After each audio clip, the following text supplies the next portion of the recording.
Un millionnaire a expulsé sa fille de 14 ans de sa maison parce qu'elle était enceinte et a refusé d'interrompre le bébé. Des années plus tard, le millionnaire a été choqué lorsque sa fille est rentrée chez elle avec un test médical. Avant de commencer l'histoire, n'oubliez pas de laisser un like et de vous abonner à la chaîne pour voir plus d'histoires comme celle-ci. La salle à manger du manoir Bradford dégageait du luxe, le lustre en cristal était suspendu au plafond, diffusant de douces réflexions sur la table parfaitement dressée.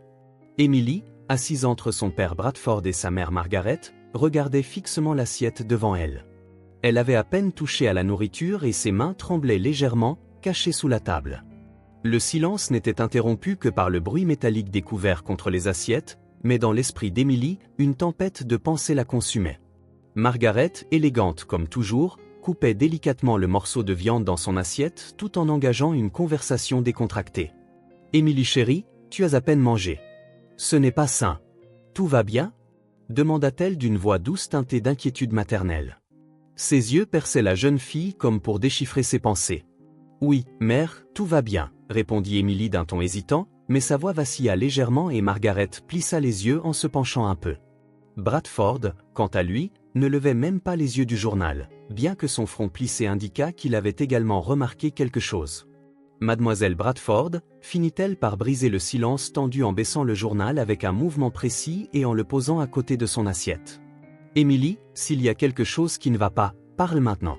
Cette famille ne fonctionne pas avec des secrets. » Il dit d'une voix autoritaire qui la faisait toujours se sentir comme une petite enfant malgré ses 14 ans. Le poids des paroles de son père fit Emily avaler difficilement, ses mains commencèrent à transpirer alors qu'elle essayait de rassembler son courage. Ses yeux alternaient entre sa mère, qui semblait plus curieuse qu'inquiète, et son père, dont l'expression sévère rendait ce qu'elle devait dire encore plus difficile. « Père, mère, je dois vous dire quelque chose », commença-t-elle, sentant sa gorge se dessécher et son cœur battre la chamade. Margaret lâcha sa fourchette, se penchant avec plus d'intensité, les yeux fixés sur sa fille. « Qu'est-ce que c'est, ma chère ? Tu nous fais peur » dit-elle d'une voix plus sérieuse. Bradford croisa les bras et se pencha en avant, son attention maintenant complètement portée sur sa fille. Emily commença les mots, semblant trop lourds pour sortir. Elle prit une profonde inspiration, essayant de contrôler les tremblements qui montaient dans ses mains. « Je suis enceinte », dit-elle enfin, sa voix presque étranglée mais assez claire pour être entendue. Pendant un instant, la pièce sembla geler. Les yeux de Margaret s'écarquillèrent, sa main couvrant sa bouche, tandis que Bradford restait complètement immobile, son expression passant de la confusion à l'incrédulité. Ce qu'il put dire en un ton bas et contenu n'a fait qu'augmenter la tension dans l'air. Margaret essaya de se recomposer, toujours choquée, mais sa voix sortit presque en un murmure. « Emily, tu n'as que 14 ans, comment cela a-t-il pu arriver ?» demanda-t-elle, incrédulité mêlée à un ton de désespoir maternel. Cependant, Bradford se leva brusquement, poussant sa chaise avec une telle force que le bruit résonna dans la pièce. « 14 ans, Emily !» s'exclama-t-il, sa voix maintenant plus forte, remplie de colère et de frustration. « As-tu une idée de ce que tu dis ? C'est une sorte de blague ? Parce que si c'en est une, ce n'est pas drôle. » Il continua, son regard sévère fixé sur sa fille qui semblait se recroqueviller dans sa chaise. « Je ne plaisante pas, père, » répondit Emily, réprimant ses larmes. « Je ne voulais pas que ça se passe ainsi, mais c'est la vérité, » dit-elle, sa voix étranglée, les regardant tous les deux avec un mélange de remords et de peur. Margaret, encore en train de traiter, posa sa main sur sa poitrine comme si elle avait été frappée par un coup invisible. « Emily, sais-tu ce que cela signifie ? Qui est le père ? Comment cela s'est-il passé ?» demanda-t-elle maintenant sur un ton plus urgent, son esprit cherchant des réponses pour expliquer l'impossible. « Je ne sais pas comment l'expliquer. Tout s'est passé si vite, j'avais peur de te le dire, mais je ne pouvais pas le cacher éternellement, » répondit Emily enfin, laissant échapper quelques larmes tandis que ses épaules tremblaient légèrement. Bradford fit un pas en arrière, passant sa main sur son visage dans un geste frustré. « Ça n'arrive pas, ça ne peut pas arriver. Ma fille de 14 ans !» s'exclama-t-il en secouant la tête comme pour nier la réalité. « Qui est responsable de cela ?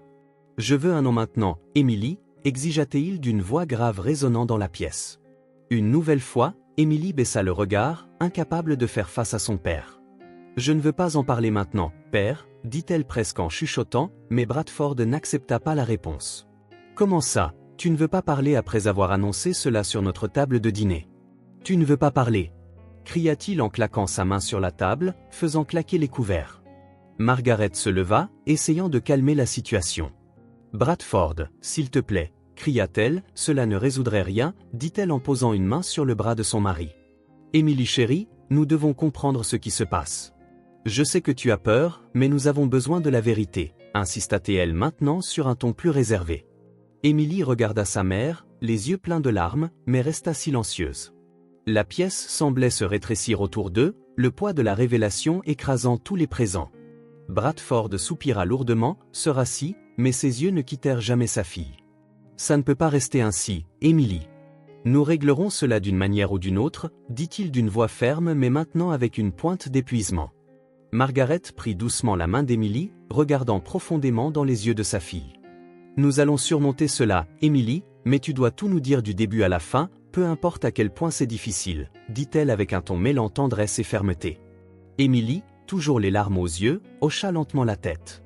Je vous raconterai, mère, donnez-moi juste un peu de temps, supplia-t-elle tandis que Bradford croisait les bras, clairement insatisfait, mais sans plus de mots. À ce moment, la tension dans la pièce continua, mais le silence semblait maintenant annoncer le début d'un long chemin à parcourir. La salle à manger resta dans un silence inquiétant après la révélation d'Emily. Bradford fixa sa fille, les poings serrés sur la table tandis que Margaret les regardait tous les deux, déchirés entre confusion et inquiétude. L'air semblait lourd, chargé de mots non dits qui menaçaient d'exploser à tout moment. Emily, bien que effrayée, garda son regard fixe, prête à affronter ce qui allait suivre. Bradford brisa enfin le silence, sa voix empreinte de frustration et de colère. « Emily, tu veux dire que tu vas avoir un enfant? As-tu une idée de ce que cela signifie? 14 ans, bon sang, tu n'as pas la maturité nécessaire pour prendre soin de toi, sans parler d'un enfant. » Il se leva en poussant la chaise avec une telle force qu'elle faillit tomber. « Je sais que ce n'est pas idéal, père, mais ce n'est pas quelque chose que je peux simplement effacer. Je vais assumer mes responsabilités, » répondit Emily, sa voix tremblante mais déterminée, les yeux brillants de larmes. Elle lutta pour retenir ses sanglots alors que sa posture se redressait en signe de défi. « Responsabilité? Tu crois que c'est un jeu? La seule solution est de mettre fin à cette situation avant qu'elle ne dégénère. Tu vas te débarrasser de cet enfant et c'est définitif, » déclara Bradford en coupant l'air de son autorité. Margaret halta, choquée par les paroles de son mari. « Bradford, nous ne pouvons pas imposer quelque chose comme ça sur elle. Tu écoutes ce que tu dis ?» Se leva et posa une main protectrice sur l'épaule d'Emily, qui regardait maintenant son père avec un mélange d'indignation et de peur. « Je ne vais pas avorter, papa, quoi que tu dises, » cria Emily, l'émotion débordant. « Cet enfant est à moi et je ne vais pas lui ôter la vie parce que tu t'inquiètes de ce que les gens penseront. » La déclaration d'Emily résonna dans la pièce comme un tonnerre. Bradford passa sa main dans ses cheveux dans un geste irrité, faisant les 100 pas comme une bête en cage. « Tu penses que tu es une adulte maintenant, n'est-ce pas? Tu penses pouvoir décider de quelque chose comme ça? Cet enfant ne naîtra pas sous ce toit, Emily. Si tu ne veux pas écouter, alors pars. Tu es hors de cette maison, » rugit-il en pointant la porte. Margaret chancela, fit un pas en avant se plaçant entre Emily et Bradford. « As-tu perdu la tête, Bradford? C'est notre fille, tu ne peux pas simplement la jeter dehors à cause de ça, » pleura-t-elle, les larmes remplissant ses yeux alors qu'elle s'accrochait au bras de son mari. « Margaret, ne tente pas de me convaincre de changer d'avis. Si elle ne veut pas suivre les règles de cette maison, elle n'a pas sa place ici, » répondit Bradford, ferme et implacable. Il évita de regarder Emily directement comme si cela affaiblirait sa décision. Emily prit une profonde inspiration, ses mains tremblant alors qu'elle agrippait le bord de la chaise. Elle regarda Margaret, qui allait dire quelque chose, mais elle l'arrêta. « Maman, ça ne sert à rien. Il a déjà décidé et moi aussi. Je ne vais pas abandonner mon enfant. Si je dois partir pour protéger mon choix, alors c'est ce que je ferai, » dit-elle d'un ton calme mais désolé. Margaret tenta de la retenir. « Emily, s'il te plaît, ne pars pas. Nous pouvons régler cela ensemble. Ton père est impulsif, mais il comprendra, » supplia-t-elle, les larmes coulant sur son visage. « Il ne comprendra pas, » répondit Emily, les yeux fixés au sol. « Je t'aime, mais je ne peux pas rester dans une maison où je ne suis pas acceptée. Je suis plus forte que tu ne le penses. » Emily courut dans sa chambre, prit des vêtements et revint dans le salon avec un petit sac à dos sur le dos. En revenant dans le salon, Bradford ne bougea pas, il croisa les bras, ferme dans sa décision, le visage impassible tandis que Margaret sanglotait incontrôlablement. « Tu fais une terrible erreur, Bradford. Elle n'est qu'une fille, une petite fille effrayée qui avait besoin de soutien. Et tout ce que tu as fait, c'est de la jeter dehors, » dit Margaret, la voix étranglée mais pleine de douleur. Son regard suppliant était comme un couteau coupant à travers le silence glacial entre eux. Emily, debout à la porte avec le petit sac à dos en bandoulière, regarda ses parents une dernière fois. Ses yeux étaient pleins de larmes, mais sa posture dégageait une force tranquille. Elle savait qu'il serait inutile de continuer à essayer de convaincre son père. Sa décision était déjà prise et tout mot supplémentaire serait un effort vain. « J'espère qu'un jour tu comprendras ce que je ressens, papa. Je n'ai jamais voulu te décevoir, mais je ne vais pas abandonner mon enfant, » dit-elle d'une voix basse et tremblante, chargée d'émotion. Elle regarda Bradford, attendant un signe de remords, mais il détourna simplement le regard. Margaret essaya de la rejoindre, mais Emily avait déjà franchi la porte du manoir. La mère cria son nom dans la nuit tombante, mais Emily ne s'arrêta pas. Ses pas étaient rapides, poussés par un mélange de colère, de tristesse et de détermination qui la séparait de l'endroit qu'elle avait autrefois appelé maison. Des larmes coulaient sur son visage, mais elle ne les essuya pas. La douleur de laisser sa mère derrière elle était insupportable, mais la décision de protéger son enfant était plus forte que tout. Dans la maison, Bradford resta immobile, regardant fixement la table à manger. Son expression était sévère, mais ses yeux trahissaient le tumulte intérieur qu'il tentait de cacher. Il prit de profondes respirations comme s'il cherchait une justification à ce qu'il venait de faire. La colère qu'il avait ressentie quelques minutes plus tôt avait maintenant laissé place à un vide inquiétant. Il passa ses doigts sur son menton, essayant de se convaincre que c'était pour le bien d'Emily. Elle avait besoin d'un retour à la réalité, pensa-t-il, mais la phrase sonnait creux même dans son esprit. Margaret retourna à l'intérieur, s'essuyant le visage avec ses mains alors que les larmes coulaient toujours. Elle regarda son mari, incrédule. « Tu l'as renvoyée, Bradford ? Notre fille ? Comment allons-nous vivre avec ça ?» demanda-t-elle, la voix mêlant désespoir et frustration. Margaret croisa les bras, attendant une réponse qu'elle savait, au fond d'elle, ne viendrait pas. Bradford l'évita, regardant le sol comme pour échapper à la culpabilité qui commençait à grandir en lui. « Elle a fait un choix, Margaret, et moi j'ai fait le mien. Je ne vais pas laisser sa vie se ruiner, » répondit-il, sa voix plus basse qu'avant, comme s'il essayait de se convaincre de ses propres paroles.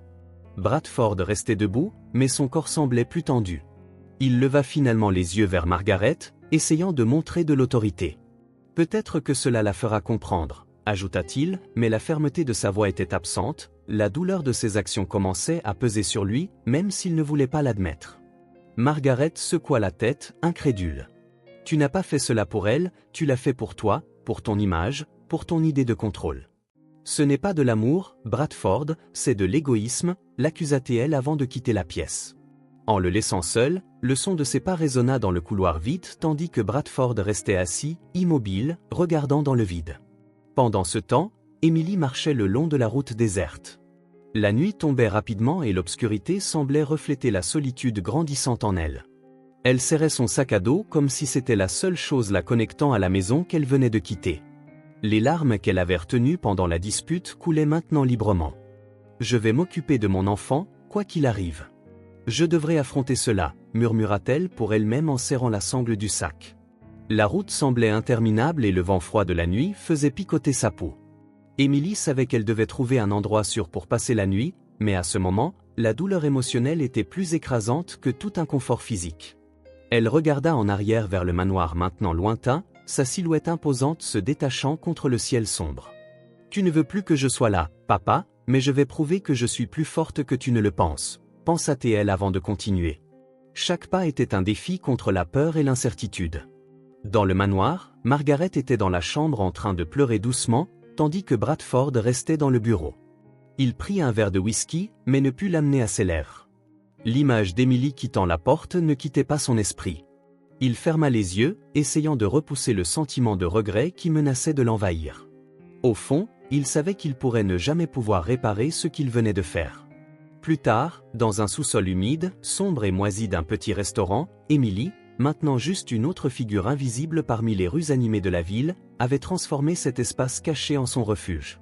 L'endroit était rempli de boîtes empilées, de conserves oubliées et d'un vieux matelas taché. Emily dormait dessus, ce n'était pas confortable, mais c'était le seul endroit où elle se sentait en sécurité, loin des regards des étrangers ou des questions auxquelles elle ne voulait pas répondre. Chaque nuit, Émilie attendait patiemment que l'activité dans le restaurant diminue. Lorsque le bruit des assiettes et des voix se dissipait, elle montait soigneusement les escaliers menant à la cuisine. Ses pas étaient légers et ses mains glissaient doucement sur les portes et les tiroirs à la recherche de nourriture. Elle prenait juste ce qu'il fallait pour ne pas attirer l'attention, des morceaux de pain, des fruits meurtris, des restes. Personne ne remarquait. Alors qu'elle grignotait un morceau de pain, cette nuit-là, son regard tomba sur le sac à dos abîmé dans le coin du sous-sol. À l'intérieur se trouvaient les quelques vêtements qu'elle avait apportés et la première petite tenue qu'elle avait achetée pour le bébé, un minuscule grenouillère jaune. Émilie tenait le tissu dans ses mains et soupira. « Je promets de prendre soin de toi et je le ferai, quoi qu'il arrive, » murmura-t-elle, parlant à l'enfant qu'elle portait dans son ventre. Le bruit de pas précipités venant de l'étage interrompit son moment. Émilie se figea, ses oreilles en alerte alors que le bruit se rapprochait. Quelqu'un descendit les escaliers rapidement et une lumière envahit l'espace sombre. Émilie tenta de se cacher derrière les boîtes, mais la personne avait déjà remarqué sa présence. « Et, que fais-tu ici » cria une voix masculine profonde et surprise. Émilie resta figée, serrant la petite grenouillère contre sa poitrine alors qu'elle regardait l'homme la fixer. C'était l'un des cuisiniers du restaurant, vêtu d'un tablier taché et tenant une lampe de poche. « S'il te plaît, ne me jette pas dehors », dit Émilie, sa voix faible mais remplie de désespoir. Elle se leva lentement, les mains levées en signe de reddition. « J'avais juste besoin d'un endroit où rester, je n'ai nulle part ailleurs où aller », continua-t-elle alors que l'homme la regardait de haut en bas, essayant de comprendre la scène inattendue. Il fit un pas en arrière, tenant toujours fermement la lampe de poche. « Depuis combien de temps es-tu ici ? As-tu une idée de ce que c'est dangereux et qui es-tu, au juste ?» demanda-t-il, sa voix empreinte de méfiance. Émilie prit une profonde inspiration, essayant de retenir ses larmes. « Je m'appelle Émilie. J'ai été expulsée de chez moi. Je suis enceinte et je n'ai nulle part où aller, » dit-elle, les mots sortant rapidement et désespérément. L'homme la regarda un instant, son regard passant du visage jeune et fatigué d'Émilie à son ventre de grossesse qui commençait à se dessiner sous son t-shirt ample. « Enceinte ?» répéta-t-il, surpris, en baissant la lampe de poche. « C'est sérieux ? Tu as vécu ici dans ce sous-sol tout ce temps enceinte ?»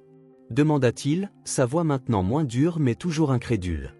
Émilie hocha simplement la tête, serrant le sac à dos comme si c'était un bouclier. « Je ne voulais pas causer de problème. J'avais juste besoin d'un endroit où rester jusqu'à ce que je trouve quelque chose de mieux. Je promets que je partirai, s'il te plaît, ne appelle pas la police, » supplia-t-elle, sa voix se brisant à la fin. L'homme resta silencieux pendant quelques secondes, regardant autour comme s'il cherchait une solution au dilemme. Finalement, il soupira et passa une main dans ses cheveux. « Écoute, je ne peux pas simplement ignorer cela, mais je ne vais pas non plus te livrer à quelqu'un. Attends ici, je vais appeler le propriétaire, » dit-il avant de remonter les escaliers. Dès qu'Émilie fut seule, elle sentit la panique la prendre. « Et s'il me renvoie ? Et s'il me signale ?» pensa-t-elle, regardant la porte avec l'intention de fuir, mais quelque chose en elle la retint. Elle savait qu'elle ne pouvait pas continuer à courir éternellement. Le propriétaire du restaurant, un homme d'âge moyen avec des cheveux grisonnants et un air sérieux, descendit les escaliers avec des pas fermes.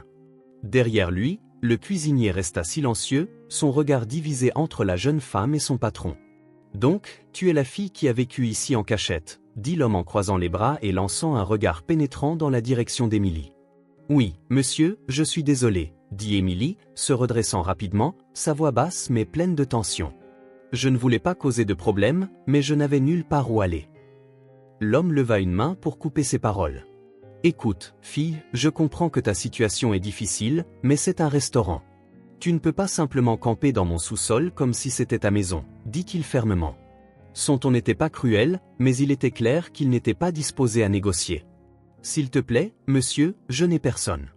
J'ai juste besoin de quelques jours de plus pour trouver un autre endroit, » supplia Émilie, les larmes coulant déjà sur son visage. Elle savait qu'elle était coincée, mais elle devait essayer. « Ce n'est pas mon problème, » répondit-il en secouant la tête. « Tu mets mon entreprise en danger. Et si quelqu'un découvre qu'il y a une fille vivant ici illégalement ? J'ai déjà appelé un taxi. Tu vas prendre tes affaires et partir maintenant, » dit-il en se tournant vers le cuisinier comme s'il s'attendait à ce qu'il l'aide à faire respecter l'ordre. Émilie sentit le monde s'écrouler autour d'elle, ses mains tremblaient alors qu'elle rassemblait ses quelques affaires dans le sac à dos. Le cuisinier essaya de dire quelque chose, mais fut interrompue par le regard sévère de son patron. « Ne prolonge pas cela, Diego. »« Elle doit partir, » dit l'homme. Quelques minutes plus tard, Émilie était sur le trottoir, serrant fermement le sac à dos. Le taxi s'arrêta devant elle, mais elle savait qu'elle n'avait pas d'argent pour le payer. « Je ne peux pas, » murmura-t-elle avant de tourner et de commencer à errer sans but dans la ville. Le conducteur la regarda indifféremment et partit à toute vitesse, la laissant seule sous les lumières froides des réverbères. Émilie erra dans les rues, essayant d'ignorer la douleur dans ses jambes et le vide dans son estomac. La nuit était froide et le vent mordant faisait frissonner son corps. Elle regardait les visages des passants, espérant trouver de la gentillesse, mais ne recevait que des regards suspicieux ou indifférents en retour. Ses vêtements en lambeaux et son visage marqué par la tristesse la rendaient invisible au monde qui l'entourait. En traversant une rue animée, un fort klaxon retentit et des phares brillants illuminèrent son visage. Émilie resta figée, incapable de bouger. Une voiture freina brusquement, s'arrêtant à quelques centimètres d'elle. Le conducteur sortit, furieux. « T'es folle ? Tu veux mourir, fille ?» cria-t-il en s'approchant rapidement. « Je suis désolé, » répondit Émilie en reculant, mais l'homme continuait d'avancer. « Désolé ne changera rien. Regarde-toi, tu ne devrais même pas errer ici, » dit-il d'une voix empreinte de mépris. Quelques personnes commencèrent à se rassembler autour, murmurant des commentaires entre elles. « Regarde, une autre personne sans abri qui erre, » dit une femme en secouant la tête. « Ces jeunes de nos jours n'ont aucune honte, elles devraient être enfermées, » ajouta un autre homme en croisant les bras, provoquant des problèmes pour tout le monde. Émilie baissa la tête, les mots coupant plus profondément que n'importe quelle blessure physique. Elle tenta de s'éloigner, mais le conducteur lui attrapa le bras. « Si j'étais toi, je resterais loin de ces rues avant que quelque chose de pire n'arrive, » dit-il en la laissant partir avec un coup de coude. Les larmes d'Émilie commencèrent à couler alors qu'elle s'éloignait, les yeux fixés au sol. La foule se dispersa lentement, la laissant seule une fois de plus. « Est-ce ce que je mérite ? Est-ce ce que mon enfant devra aussi affronter ?» pensa-t-elle, pressant son ventre légèrement proéminent avec ses mains. Elle continua de marcher sans but jusqu'à ce qu'elle trouve une petite ruelle entre deux bâtiments. Elle s'assit sur le sol froid, appuyée contre le mur sale, et serra ses genoux contre elle. La faim, le froid et l'humiliation se mêlaient dans son esprit, rendant impossible de penser à une solution. « Je dois être forte. Je promets de prendre soin de toi, » murmura-t-elle en caressant son ventre avec des mains tremblantes. « Mais je ne sais pas combien de temps je pourrai tenir, » ferma-t-elle les yeux, laissant la fatigue et la tristesse prendre le dessus à mesure que la nuit avançait. Implacable, Émilie resta dans la ruelle, appuyée contre le mur froid, essayant de rassembler la force pour affronter ce qui semblait être une nuit sans fin. Ses mains tremblaient alors qu'elle serrait le sac à dos contre sa poitrine comme s'il s'agissait d'un bouclier contre le monde cruel qui l'entourait. Mais la solitude ne dura pas longtemps. Un groupe d'adolescents passa en riant et en criant, clairement sans but. Cette nuit froide, lorsqu'ils aperçurent Émilie, leur rire diminua et ils commencèrent à s'approcher. « Regarde ce qu'on a ici, » dit l'un des garçons avec un sourire moqueur. Il était grand, portait une veste de sport et semblait être le leader du groupe. « Tu t'es perdue, petite mendiante, ou tu n'as même pas de maison. » Émilie essaya de les ignorer, tournant son visage et fermant les yeux en espérant qu'ils partiraient, mais cela ne fit qu'encourager les garçons. Une fille aux cheveux teints en rose s'avança, tenant un gobelet jetable rempli de soda. « Tu veux un verre, ma chère ? On dirait que tu en as besoin, » dit-elle avec un sourire cruel avant de verser le liquide glacé sur la tête d'Émilie. Le liquide coulait dans les cheveux et sur son visage, trempant ses vêtements déjà usés. Elle haleta sous le choc du froid mais ne dit rien. « S'il te plaît, laisse-moi tranquille, » murmura-t-elle, sa voix basse et tremblante. « Laisse-moi tranquille ? Oh bien sûr, faisons simplement comme si tu n'étais pas là, puant et prenant de la place, » dit un autre garçon en riant en donnant un coup de pied dans le sac à dos d'Émilie, le faisant se déplacer plus loin dans le coin de la ruelle. « Et qu'est-ce qu'on a là ? Un trésor caché ?» demanda-t-il en essayant de l'ouvrir. « Ne touche pas à ça, » s'exclama Émilie, essayant désespérément d'atteindre le sac à dos, mais le garçon la repoussa contre le mur. « Détends-toi, on ne fait que jouer, » dit-il, forçant le sac à dos à lui être renvoyé. « Mais si j'étais toi, je trouverais un autre endroit pour mendier. Ici, tu vas juste être une nuisance, » ajouta-t-il avant que le groupe ne s'éloigne en riant, laissant Émilie seule, mouillée et grelottante de froid. Elle serra le sac à dos comme si c'était tout ce qu'elle avait de resté au monde. Des larmes silencieuses coulèrent sur son visage alors qu'elle essayait d'essuyer le soda collant de ses vêtements. « Je ne sais pas combien de temps je pourrai supporter cela, » murmura-t-elle pour elle-même, se sentant écrasée par l'humiliation et le désespoir. Quelques heures plus tard, quand elle réussit enfin à rassembler le courage de quitter la ruelle et de chercher un endroit plus sûr, Émilie fit face à un autre défi. En marchant dans les rues désertes, elle passa devant un groupe d'hommes assis sur un trottoir, fumant et riant bruyamment. Lorsqu'ils la virent, ils commencèrent à marmonner entre eux, pointant du doigt et riant.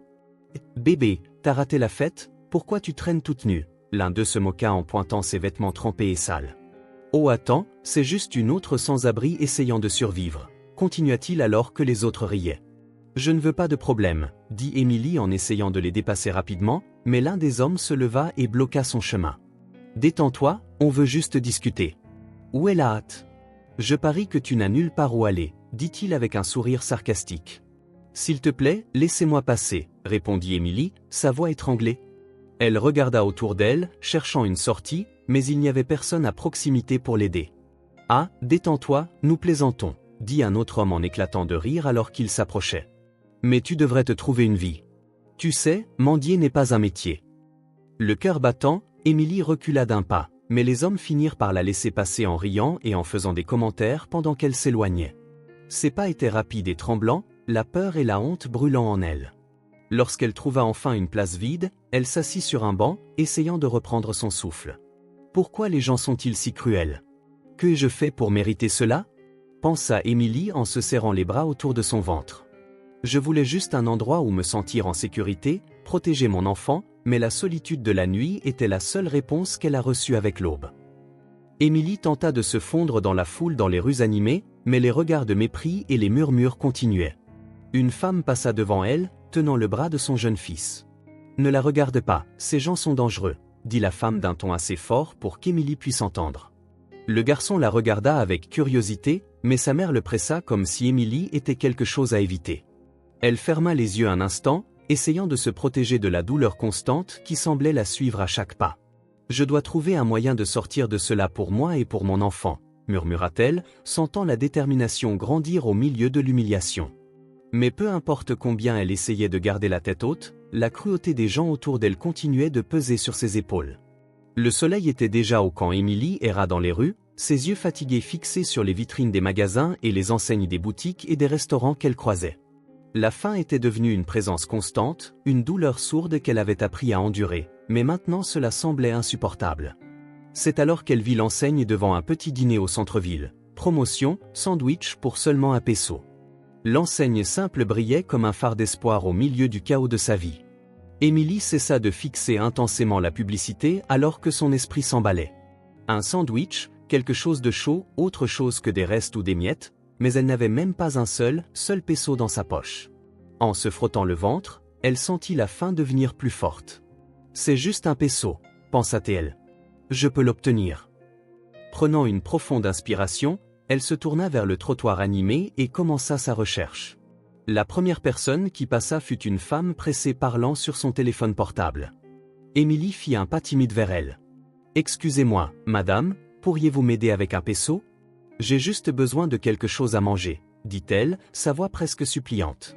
La femme s'arrêta une seconde, regardant Émilie avec une expression de mépris avant de continuer sans dire un mot.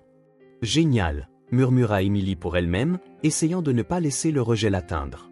Elle prit une profonde inspiration et s'approcha d'une autre personne, cette fois un homme âgé portant un sac plein de fruits. « S'il vous plaît, monsieur, auriez-vous un peso pour m'aider à acheter quelque chose à manger ? C'est tout ce dont j'ai besoin, » demanda Émilie d'un ton plus confiant, bien que son cœur battait la chamade.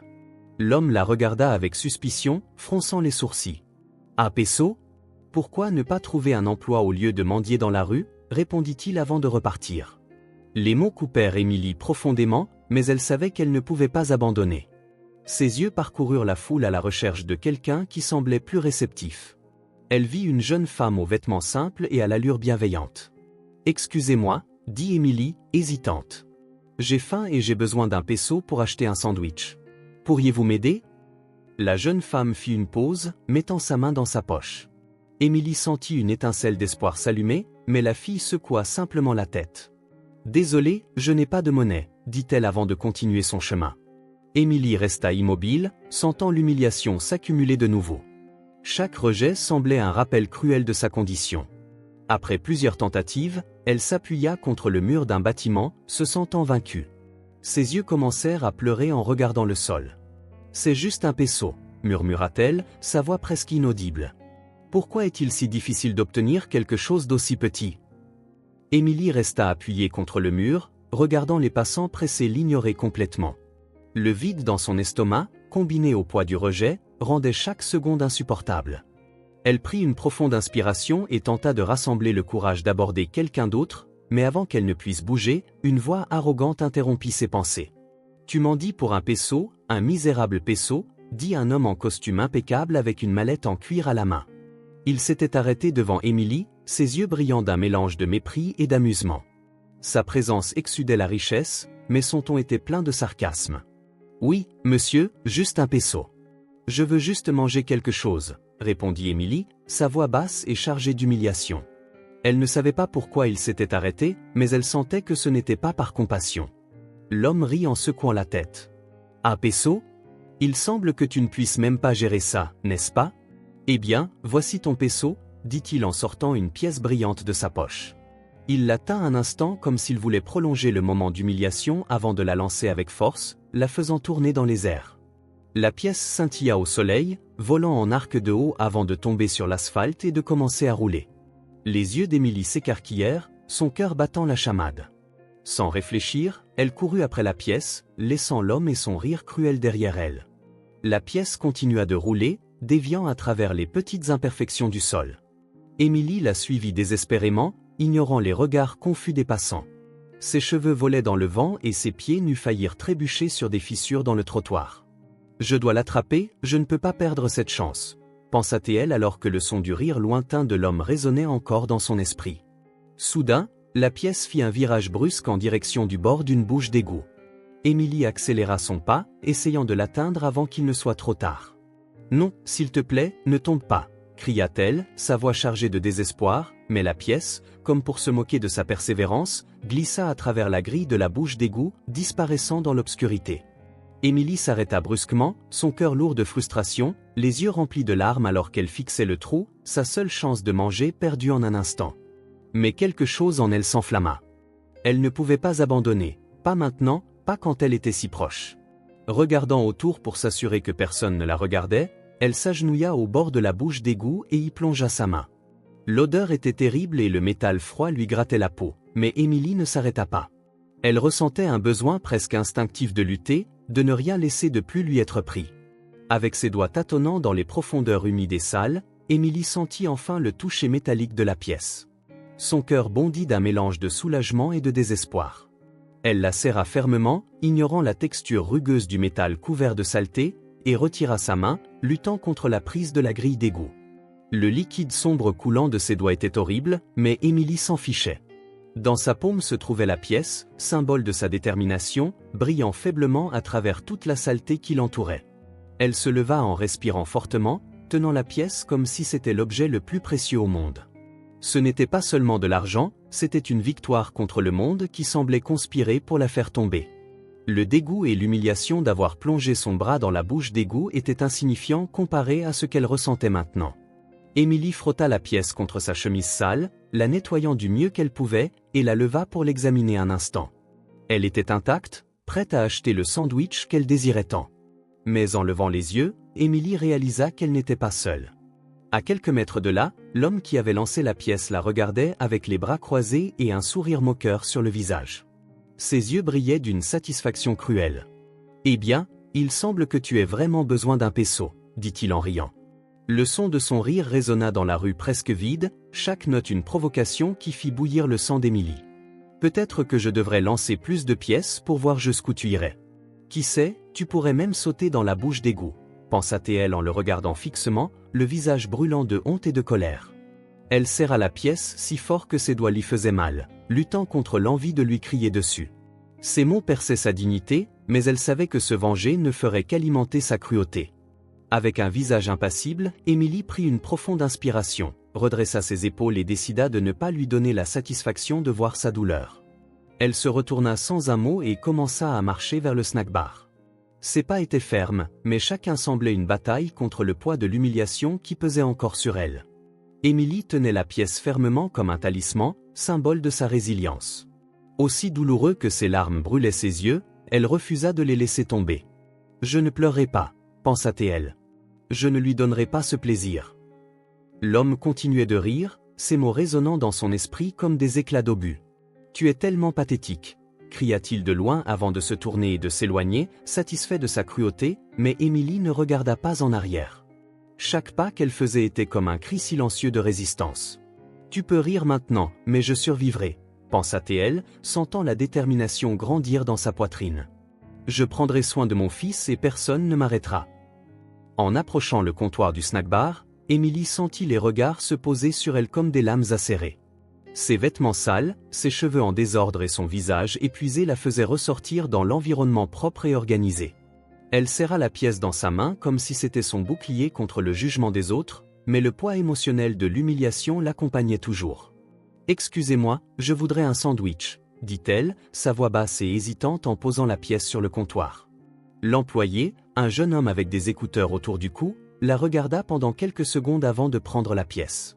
Il ne dit rien, mais la façon dont il plissa le nez laissa entendre ce qu'il pensait. « Un sandwich, hein ? Eh bien, au moins, tu as de l'argent », murmura-t-il assez fort pour qu'Émilie puisse l'entendre. Certaines personnes dans la file proche la regardèrent, chuchotant entre elles. Une femme gloussa discrètement et se tourna vers son ami à côté d'elle. « Il ne devrait même pas laisser des gens comme ça ici », dit-elle, manifestement indifférente à ce qu'Émilie entendrait. Émilie sentit son visage brûler de honte, mais elle resta ferme. Elle ne pouvait pas se permettre de partir sans le sandwich. « Je dois juste tenir un peu plus longtemps », pensa-t-elle en gardant les yeux fixés sur le comptoir, évitant les regards autour d'elle. L'employé plaça finalement le sandwich enveloppé sur le comptoir. « Voilà, essaie de ne pas effrayer les autres clients », dit-il en riant d'un ton acide. Émilie ignora la provocation et prit le sandwich enveloppé, le tenant délicatement comme un trésor. Sans un mot, elle se retourna et quitta le snack-bar, souhaitant que les regards disparaissent en fermant la porte derrière elle. Émilie trouva un banc dans une place voisine, loin du mouvement et des voix qui semblaient la suivre. Assise là, elle ouvrit lentement l'emballage, sentant l'odeur du sandwich chaud envahir ses sens. C'était simple, juste du pain, de la viande et du fromage, mais cela semblait un festin pour quelqu'un qui n'avait pas mangé depuis des jours. Alors qu'elle s'apprêtait à prendre la première bouchée, quelque chose attira son attention de l'autre côté de la place. Un homme âgé était assis par terre, une couverture en lambeaux sur les épaules et un regard perdu sur le visage. Il tenait un petit panneau en carton avec des lettres fanées. « Affamé, veuillez aider ». À côté de lui, une canette vide se balançait au vent sans pièce à l'intérieur. Émilie regarda le sandwich dans ses mains, puis l'homme. La faim dans son estomac semblait crier, mais quelque chose dans son cœur parlait plus fort. Elle savait exactement ce que cela faisait d'être invisible, d'être traitée comme moins qu'humain. Avec un profond soupir, elle se leva et s'approcha de l'homme. « Monsieur, j'ai acheté ça, mais je pense que vous en avez plus besoin que moi », dit-elle en tendant le sandwich avec des mains tremblantes. Chaque mot semblait peser comme un rocher sur ses lèvres alors que sa faim se battait contre sa conscience. L'homme leva les yeux, surpris, et hésita un instant comme s'il ne croyait pas ce qu'il voyait. Ses yeux étaient rouges et fatigués, et son visage montrait les marques du temps et de la souffrance. « Êtes-vous sûre, mademoiselle ? On dirait que vous en avez aussi besoin, » dit-il, sa voix rauque et brisée, chaque mot chargé d'un mélange d'incrédulité et de préoccupation. Il tenait le sandwich comme si c'était quelque chose de trop précieux pour accepter, mais impossible à refuser. « Je suis sûre, mangez, s'il vous plaît, » répondit Émilie en essayant de sourire, bien que la douleur de la faim et de l'humiliation pèse toujours sur elle. Sa voix tremblait, mais il y avait une fermeté dans ses mots, une détermination qu'elle ne savait même pas qu'elle possédait. Elle plaça le sandwich dans ses mains et fit un pas en arrière, le regardant déballer la nourriture soigneusement, comme s'il touchait quelque chose de sacré. Pendant un moment, l'homme resta silencieux, tenant le sandwich avec des mains tremblantes. Ses yeux s'embuèrent en regardant Émilie, ne sachant quoi dire. « Merci, merci beaucoup », murmura-t-il finalement avant de prendre la première bouchée.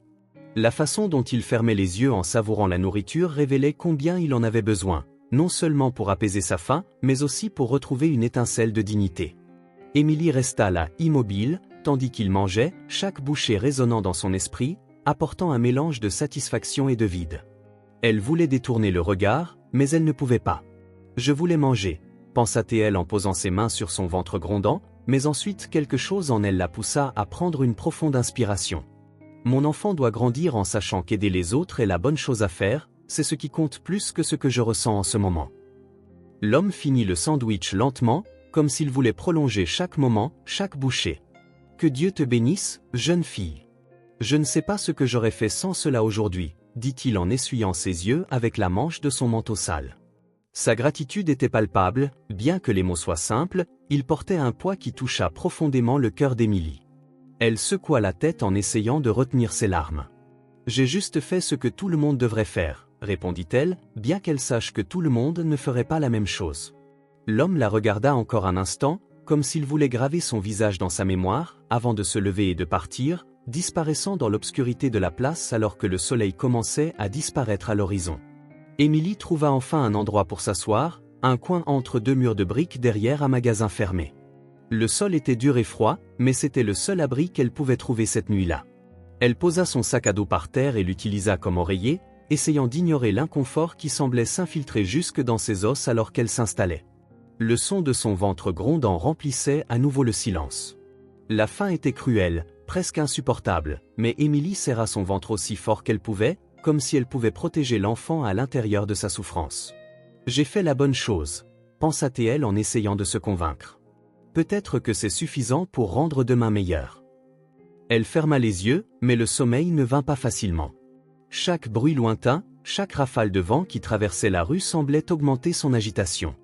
Émilie leva les yeux vers le ciel un instant, regardant les étoiles qui brillaient indifféremment au-dessus d'elle. Je me demande si l'homme a réussi à trouver un meilleur endroit pour dormir ce soir. Je me demande s'il s'est senti un peu moins seul à cause du sandwich, les questions dansaient dans son esprit, apportant un léger sentiment de réconfort au milieu de la douleur. Alors que le sommeil la prenait enfin, Émilie s'accrochait encore à cet espoir fragile. Je ne peux pas changer le monde, mais peut-être que, juste peut-être, j'ai fait du bien aujourd'hui, furent ses derniers mots, un murmure à elle-même, presque inaudible mais chargé de détermination. Même avec un corps vide et un cœur lourd, elle trouva un mince fil de force. Après tout, c'était tout ce qu'elle avait et c'était suffisant pour la maintenir stable. Le froid du matin réveilla Émilie. Le sol dur et le sac à dos fin qu'elle utilisait comme oreiller avaient laissé des marques sur son corps, mais elle n'avait pas eu d'autre choix. Ses yeux mirent un moment à s'ajuster à la lumière naissante tandis que le bruit croissant des voix envahissait son esprit. Encore désorientée, elle leva la tête et remarqua une agitation inhabituelle. Des hommes et des femmes portaient des pancartes, scandant des slogans et marchant dans la rue principale, à seulement quelques mètres de l'endroit où elle avait dormi. Une manifestation, pensa Émilie, en observant la scène encore endormie. Elle était bien familière avec ce genre de rassemblement, mais n'en avait jamais été si proche. Essayant de comprendre ce qui se passait, elle se leva, ajustant le sac à dos sur ses épaules. Les voix devinrent plus fortes et le son des pas pressés résonna dans la rue. Soudain, la tension dans l'air changea. Des sirènes hurlaient au loin et le bruit des bidons d'incendie tirés commença à dominer l'environnement. Les cris des gens se transformèrent en panique. Émilie se retrouva entourée de fumée qui commençait rapidement à se répandre dans les rues. Elle couvrit son visage de ses mains, essayant de se protéger, mais l'odeur forte envahissait déjà ses poumons. « Je dois sortir d'ici », pensa-t-elle en essayant de trouver une échappatoire au chaos. Les gens couraient dans toutes les directions, certains trébuchant, d'autres tombant et se faisant piétiner. Émilie tenta de suivre le flux, mais la fumée épaisse obscurcissait sa vision. Son cœur battait la chamade et ses poumons brûlaient alors qu'elle luttait pour respirer. La confusion autour d'elle était totale. Un groupe de manifestants passa presque en la renversant dans le processus. Un enfant pleurait près d'un poteau tandis qu'un homme tentait de l'aider. Tout semblait tourner, la fumée rendant la scène encore plus chaotique. Émilie trébucha et tomba, ses mains et ses genoux écorchant l'asphalte, mais elle se releva, luttant pour se tenir debout contre le poids qu'elle sentait dans sa poitrine. Elle essaya de crier à l'aide, mais sa voix était étouffée par le bruit des sirènes et les cris lointains résonnant. La fumée semblait l'étouffer et chaque respiration était un effort douloureux. Ses yeux pleuraient et sa vision commençait à devenir floue. Émilie tituba, s'appuyant contre un mur proche, mais elle savait qu'elle ne pourrait pas continuer plus longtemps. « Je ne peux pas m'évanouir maintenant, mon enfant a besoin de moi », pensa-t-elle, sa détermination combattant l'épuisement qui prenait le dessus sur son corps. Mais avant qu'elle ne puisse faire un autre pas, ses jambes lâchèrent et tout autour d'elle devint noir. Émilie ouvrit lentement les yeux, son esprit confus alors qu'elle tentait de comprendre où elle était. Le plafond blanc et les lumières fluorescentes indiquaient qu'elle était dans un hôpital. L'odeur stérile de l'environnement et le son lointain des machines surveillant les signes vitaux confirmèrent ses soupçons. Elle cligna des yeux plusieurs fois, essayant de focaliser sa vision, et réalisa qu'elle était allongée sur une civière avec un tube à oxygène attaché à son nez. « Tu es réveillée ?» dit une voix douce. Émilie tourna la tête et vit une infirmière debout à côté d'elle, tenant un clipoir. « Tu t'es évanouie pendant la manifestation. Les ambulanciers t'ont trouvée allongée dans la rue. Tu as eu de la chance de ne pas avoir inhalé plus de fumée, expliqua l'infirmière. Émilie essaya de parler, mais sa gorge était sèche et douloureuse. « Mon fils ? Je suis enceinte, murmura-t-elle, sa voix rauque. L'infirmière la regarda immédiatement avec inquiétude. « Calme-toi, ma chère. Nous avons fait quelques tests pendant que tu étais inconsciente. Le bébé va bien et toi aussi, mais tu dois te reposer et éviter des situations comme celle-ci. C'était un miracle que tu aies été trouvée à temps, dit l'infirmière en ajustant la perfusion reliée au bras d'Émilie. Pendant un instant, Émilie ressentit une vague de soulagement. Malgré le chaos, elle et le bébé étaient en sécurité. Mais bientôt, le poids de la réalité retomba sur elle. « Je n'ai nulle part où aller », pensa-t-elle, les larmes coulant sur son visage. Même à l'hôpital, entourée de personnes prenant soin d'elle, Émilie se sentait seule au monde. L'infirmière remarqua son angoisse et lui serra fermement la main. « Je ne sais pas ce que tu traverses, mais je veux que tu saches que tu es forte. Tu es ici pour une raison, ne renonce pas maintenant, dit-elle avec un sourire doux. » Les mots de l'infirmière touchèrent quelque chose à l'intérieur d'Émilie. Même au milieu de la douleur et du désespoir, elle savait qu'elle avait une raison de continuer à se battre. Serrée la main de l'infirmière, Émilie prit une profonde inspiration et ferma les yeux, se permettant pour la première fois depuis longtemps de croire qu'il pourrait y avoir un moyen de sortir de cette obscurité. Le matin avançait à l'hôpital et Émilie resta au lit, son corps encore en train de récupérer de la fumée qui avait failli l'étouffer. Les sons des pas précipités de l'hôpital, des conversations étouffées et des bips occasionnels des machines remplissaient l'environnement, mais rien ne semblait atténuer le vide dans sa poitrine. Elle avait survécu, mais le poids de sa réalité semblait toujours insupportable. Soudain, le son de pas fermes résonna dans le couloir. La porte de la chambre s'ouvrit, révélant un homme d'âge moyen avec des cheveux gris et une allure grave. Émilie le reconnut immédiatement, bien qu'elle n'ait jamais échangé un mot avec lui auparavant. C'était Thompson, le père du garçon qui l'avait abandonné. Ses yeux, remplis d'une intensité perçante, se fixèrent sur elle et Émilie sentit son cœur s'accélérer. Thompson commença à refermer la porte derrière lui, son ton bas mais chargé d'autorité. Il s'approcha du lit, croisant les bras. « J'ai entendu dire que tu étais ici et que tu me dois des explications, » dit-il. Émilie essaya de parler, mais sa voix semblait coincée dans sa gorge. Finalement, elle prit une profonde inspiration et répondit. « Monsieur Thompson, je ne sais pas quoi dire. Je ne voulais pas que les choses finissent comme ça, je ne voulais pas. » Il rétorqua, son ton ferme mais non agressif. « Tu savais exactement ce que tu faisais quand tu t'es impliqué avec mon fils et maintenant regarde-toi, tu t'enfuis, vivant dans la rue, mettant toi et cet enfant en danger. Que attendais-tu qu'il se passe ?» Les mots de Thompson frappèrent Émilie comme un coup. Elle baissa les yeux, incapable de le regarder. « Je me sens coupable, » dit-elle, sa voix tremblante. « Je me sens coupable tous les jours pour tout cela, mais je ne peux pas faire ce que tout le monde attend de moi. Je ne peux pas avorter ce bébé, c'est la seule chose qu'il me reste. » Il y eut un moment de silence lourd. Thompson regarda Émilie de près, ses yeux analysant chaque détail de son visage marqué par l'épuisement et la douleur. Il semblait chercher quelque chose au-delà de ses mots, quelque chose qui pourrait expliquer la profondeur de sa décision. Finalement, il soupira profondément, passant sa main dans ses cheveux gris, son allure commençant à montrer une trace de fatigue émotionnelle. « Savais-tu que mon fils s'est enfui quand il a appris ta grossesse ?» dit-il, sa voix plus basse, presque un murmure. « Il t'a laissé seul pour gérer tout ça.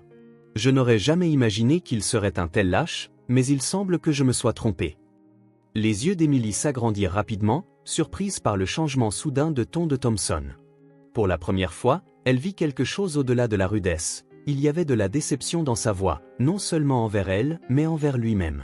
« Je ne voulais pas causer de problème, monsieur Thompson, » dit Émilie, sa voix presque brisée. « Je voulais juste protéger mon bébé. Même quand il m'a laissé, je savais que je ne pouvais pas abandonner. Je ne pourrais pas vivre en sachant que j'ai tourné le dos à cette vie qui grandit en moi. » Thompson fronça les sourcils, le poids des mots d'Émilie semblant ébranler ses propres convictions.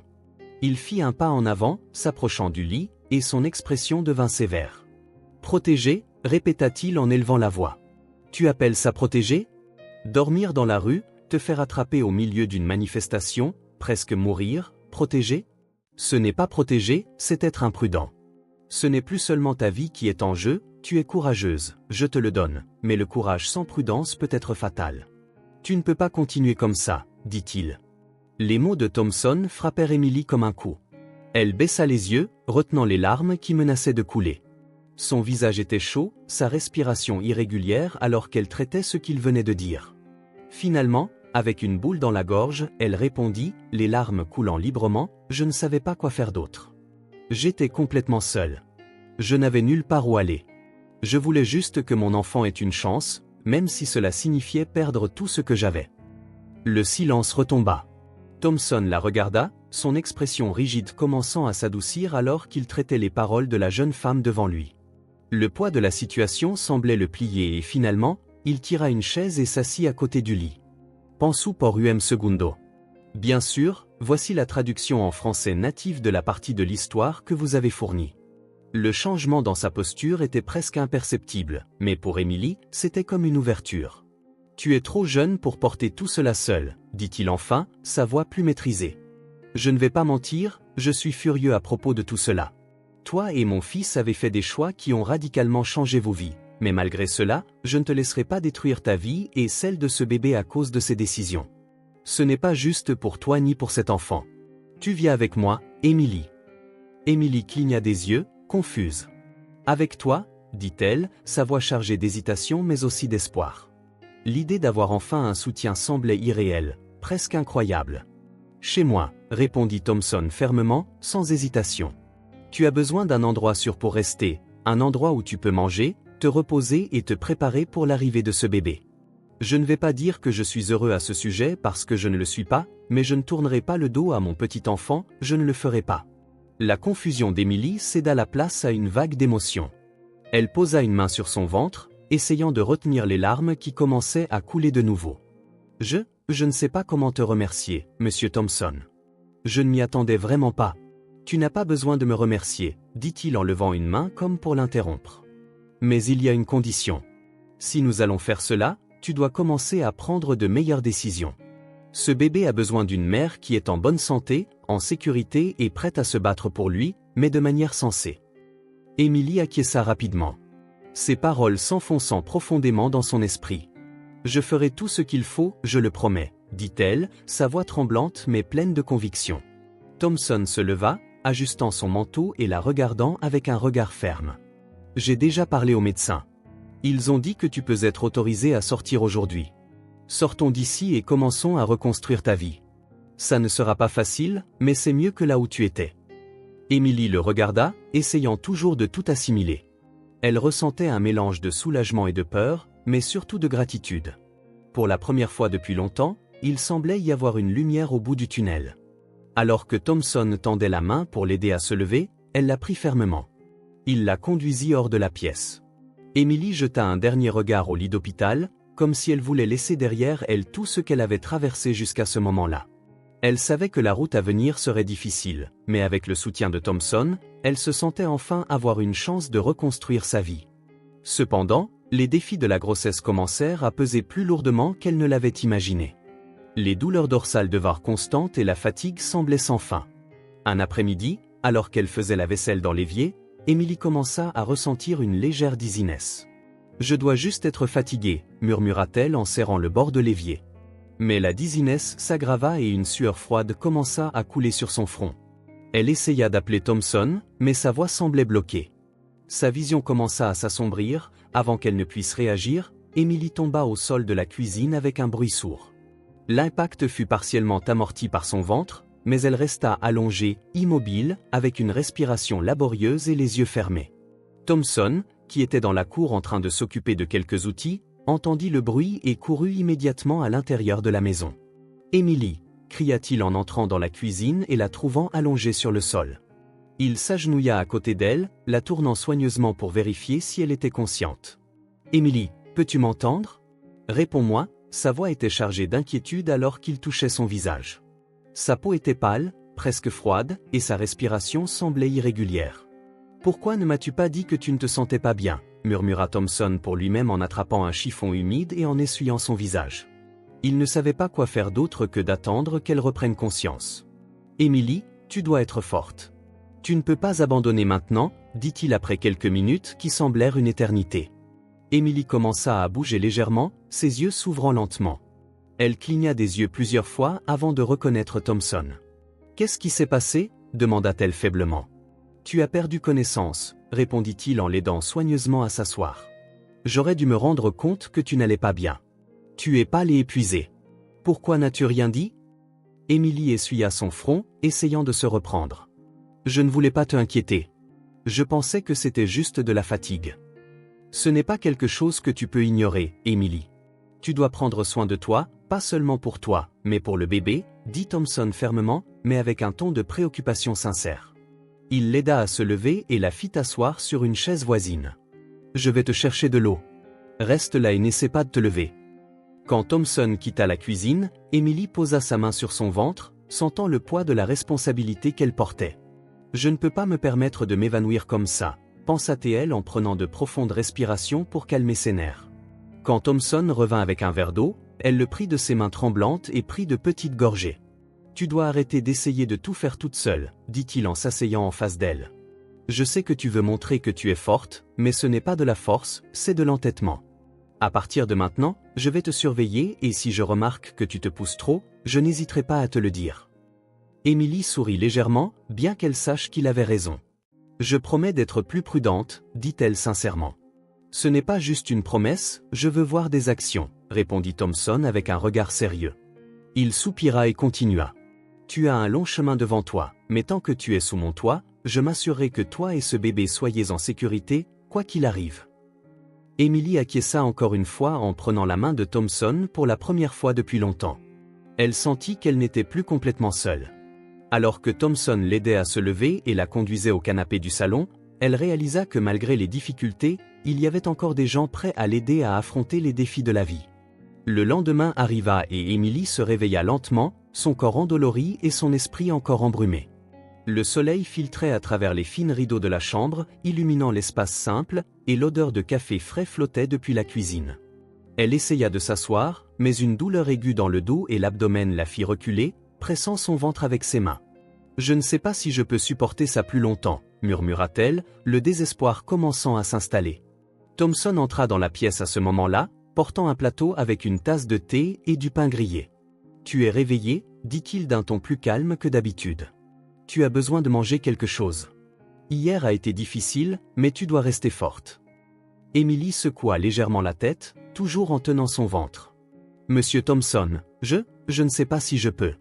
La douleur s'aggrave, ce n'est pas juste de la fatigue, c'est comme si mon corps se rebellait contre tout ce que j'ai vécu, » répondit-elle en posant le plateau sur la table de nuit et s'asseyant à côté d'elle, croisant ses bras. « Écoute, Emily, je sais que c'est dur, mais tu as déjà fait face à des choses bien pires que ça. Tu ne peux pas abandonner maintenant. Ce bébé dépend de toi et tu es plus forte que tu ne le penses. » Emily laissa échapper un soupir tremblant, des larmes commençant à monter dans ses yeux. « J'aimerais juste que tout soit différent. Que mon père soit là, que je n'ai pas à faire tout cela seul. » Thompson hocha lentement la tête, comprenant le poids de ses paroles. « Je sais, mais parfois, les personnes qui sont censées être à nos côtés sont les premières à tourner le dos. Cela ne signifie pas que tu ne peux pas t'en sortir sans lui. » Pendant qu'Emily luttait contre la douleur et la frustration dans la chambre modeste de Thompson, de l'autre côté de la ville, dans une salle d'événements luxueuse à Bradford, son père était le centre d'attention. L'événement était une réunion importante de hommes d'affaires et il était entouré de journalistes et d'autres membres de l'élite. Il portait son meilleur costume et sa posture était impeccable comme toujours. Pour le public, Bradford était le modèle de réussite et d'intégrité. Lors d'une interview avec un journaliste, le nom d'Emily fut mentionné de manière inattendue. « Monsieur Bradford », commença le journaliste en tenant un microphone, « des rumeurs circulent selon lesquelles votre fille est enceinte et apparemment confrontée à des difficultés. Pouvez-vous confirmer cela ?» Le sourire de Bradford disparut instantanément et son expression devint froide. Il ajusta sa cravate avant de répondre, sa voix chargée de mépris. « Ma fille ? Ces rumeurs sont ridicules. Emily n'est pas enceinte et même si elle l'était, cela ne serait pas de ma responsabilité. Elle a choisi son propre chemin. Je n'ai pas le temps de m'occuper de choix irresponsables. Le commentaire provoqua un silence inconfortable dans la salle et des murmures commencèrent à se propager parmi les invités. Le journaliste, clairement décontenancé, tenta de clarifier. Donc, vous niez qu'elle soit enceinte ou qu'elle fasse face à des difficultés? Je nie que cela ait une quelconque pertinence pour moi ou pour ce que je construis, répondit Bradford d'un ton arrogant. Ma fille a pris des décisions qui vont à l'encontre des valeurs que je lui enseigne. Si elle fait face à des difficultés, c'est le résultat de ses propres choix. Je n'ai rien de plus à dire sur le sujet. Les paroles de Bradford furent accueillies avec un mélange de choc et de désapprobation, mais il sembla indifférent. Il s'éloigna du microphone et reprit la conversation avec d'autres hommes d'affaires, ignorant complètement l'impact de ses déclarations. Pour lui, sa réputation était plus importante que tout lien émotionnel. Pendant ce temps, dans la chambre de Thompson, Emily ressentit une étrange douleur dans sa poitrine, comme si elle pouvait d'une manière ou d'une autre sentir le mépris de son père même à distance. C'était une sensation étouffante, comme si le poids du rejet l'écrasait de l'intérieur. Elle regarda Thompson, les yeux brillants mais fixés sur lui, cherchant un réconfort qui semblait impossible à atteindre. « Je ne pense pas que mon père me pardonnera jamais pour cela. Il ne m'acceptera jamais, dit-elle, sa voix étranglée, presque comme une excuse pour quelque chose qui n'aurait pas dû être de sa faute. » Thompson soupira profondément, reposant ses coudes sur ses genoux en regardant le sol, pensif. Il y avait quelque chose dans son regard qui mêlait lassitude et détermination, comme quelqu'un qui avait déjà fait face à une longue série de déceptions mais avait appris à les survivre. « Emily, commença-t-il d'un ton ferme mais non agressif, ton pardon ne définit pas qui tu es. Il a fait un choix et tu fais le tien. La différence est que tu te bats pour quelque chose qui en vaut la peine. Lui, en revanche, a choisi de fuir ses responsabilités. » Les paroles de Thompson semblèrent trancher Emily comme une lame, mais ce n'était pas une douleur cruelle, c'était une douleur nécessaire, une qui commençait à éveiller quelque chose en elle, une force qu'elle ignorait à peine posséder. Elle prit une profonde inspiration, essayant de traiter ce qu'il venait de dire. En essuyant les larmes avec le dos de ses mains tremblantes, elle murmura « Je veux juste que mon enfant ne ressente jamais ce que je ressens en ce moment. » « Et c'est exactement pour cela que tu vas surmonter cela, » répondit Thompson en levant les yeux pour croiser les siens. Son regard était stable, presque défiant, mais il y avait une tendresse qui la faisait se sentir moins seule. Parce que tu sais déjà ce que c'est que d'être abandonnée et cela te donnera la force dont tu as besoin pour être la mère qu'il mérite. Tu as déjà traversé le pire, Emily. Ce qui vient maintenant est ta chance de le faire différemment. Emily resta silencieuse un moment, regardant Thompson comme si ses paroles plantaient des racines en elle.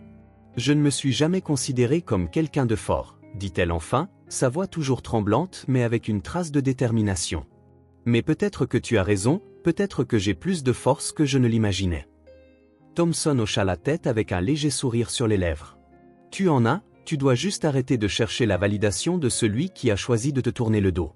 Peu importe ce que ton père pense de toi, Emily, ce qui compte, c'est ce que tu vas faire à partir de maintenant.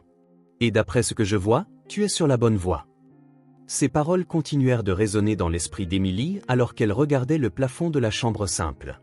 Chaque coin de cette maison lui rappelait tout ce qu'elle avait perdu mais aussi ce qu'elle construisait.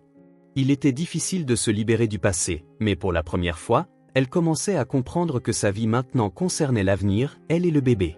« Il me manque toujours, » confessa Emily en regardant Thompson avec sincérité. « Même sachant qu'il ne veut pas de moi près de lui, ça fait toujours mal. C'est comme si une partie de moi était coincée dans un endroit que je ne pourrais jamais atteindre à nouveau. » « C'est naturel, » répondit Thompson d'un ton plus doux. « Mais tu dois apprendre à vivre avec. Le passé peut faire mal, mais il nous enseigne aussi. Utilise-le pour grandir.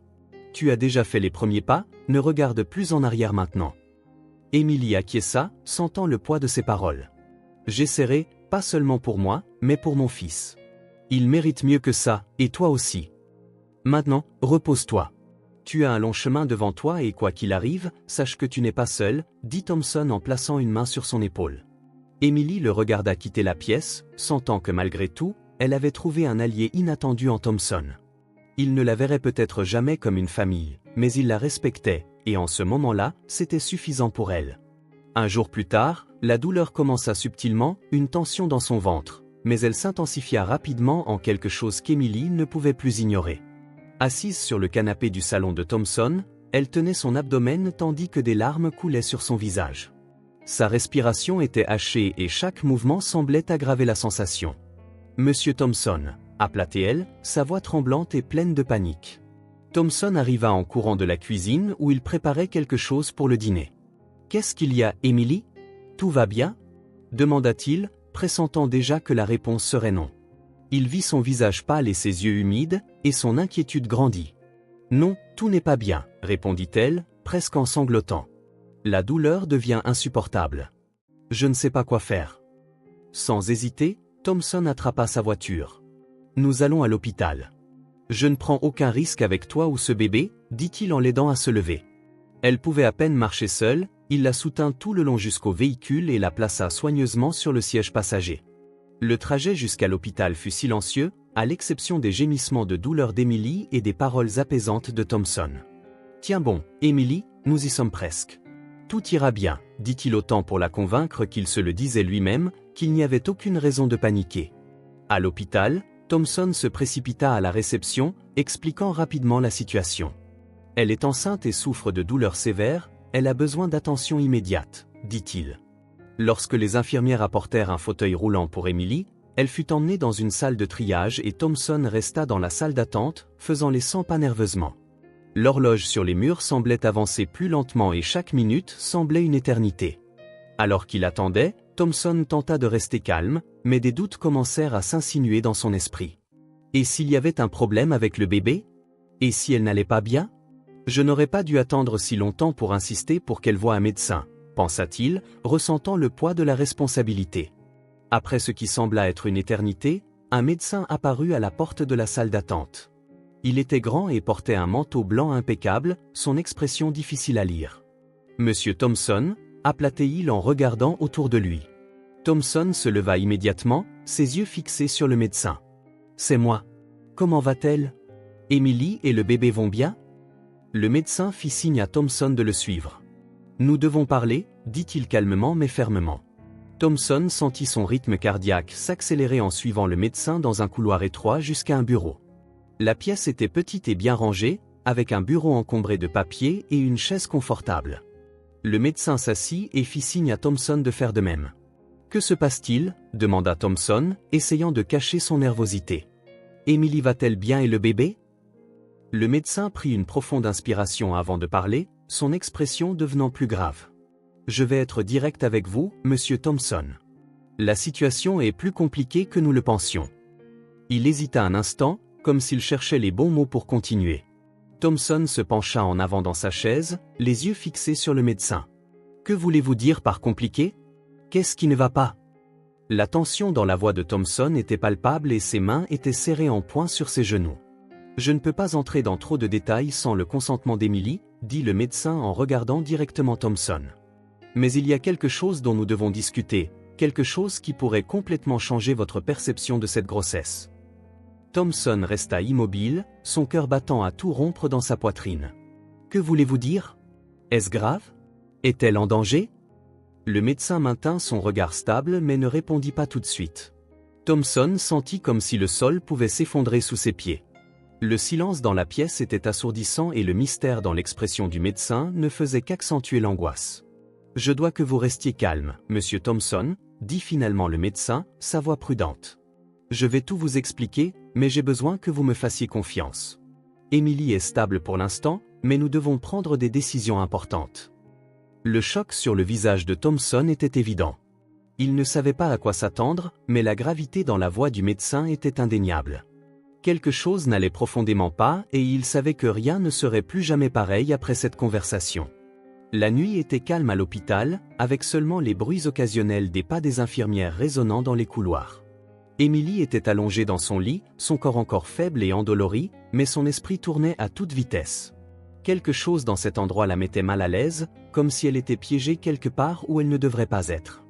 Elle ne savait pas ce que le médecin avait dit à Thompson, mais elle était sûre que cela la concernait. Le regard grave du médecin, ses mots soigneusement choisis, tout cela la faisait croire qu'il y avait plus de choses en jeu que sa simple santé. Alors qu'elle regardait le plafond faiblement éclairé de sa chambre, Emily entendit des voix étouffées venant du couloir, profitant de l'absence momentanée de Thompson qui était sorti prendre un café. Elle se leva lentement du lit, ignorant la dizziness qui la frappa. « J'ai besoin de savoir ce qui se passe, pensa-t-elle, serrant le bord du lit pour se stabiliser. Son corps protestait, mais sa détermination était plus forte. Marchant lentement, elle quitta la chambre et suivit le couloir jusqu'au bureau du médecin. La porte était entr'ouverte et une faible lumière illuminait le bureau encombré. Émilie hésita un instant, mais la curiosité l'emporta. À pas silencieux, elle entra dans la pièce et commença à regarder les documents éparpillés.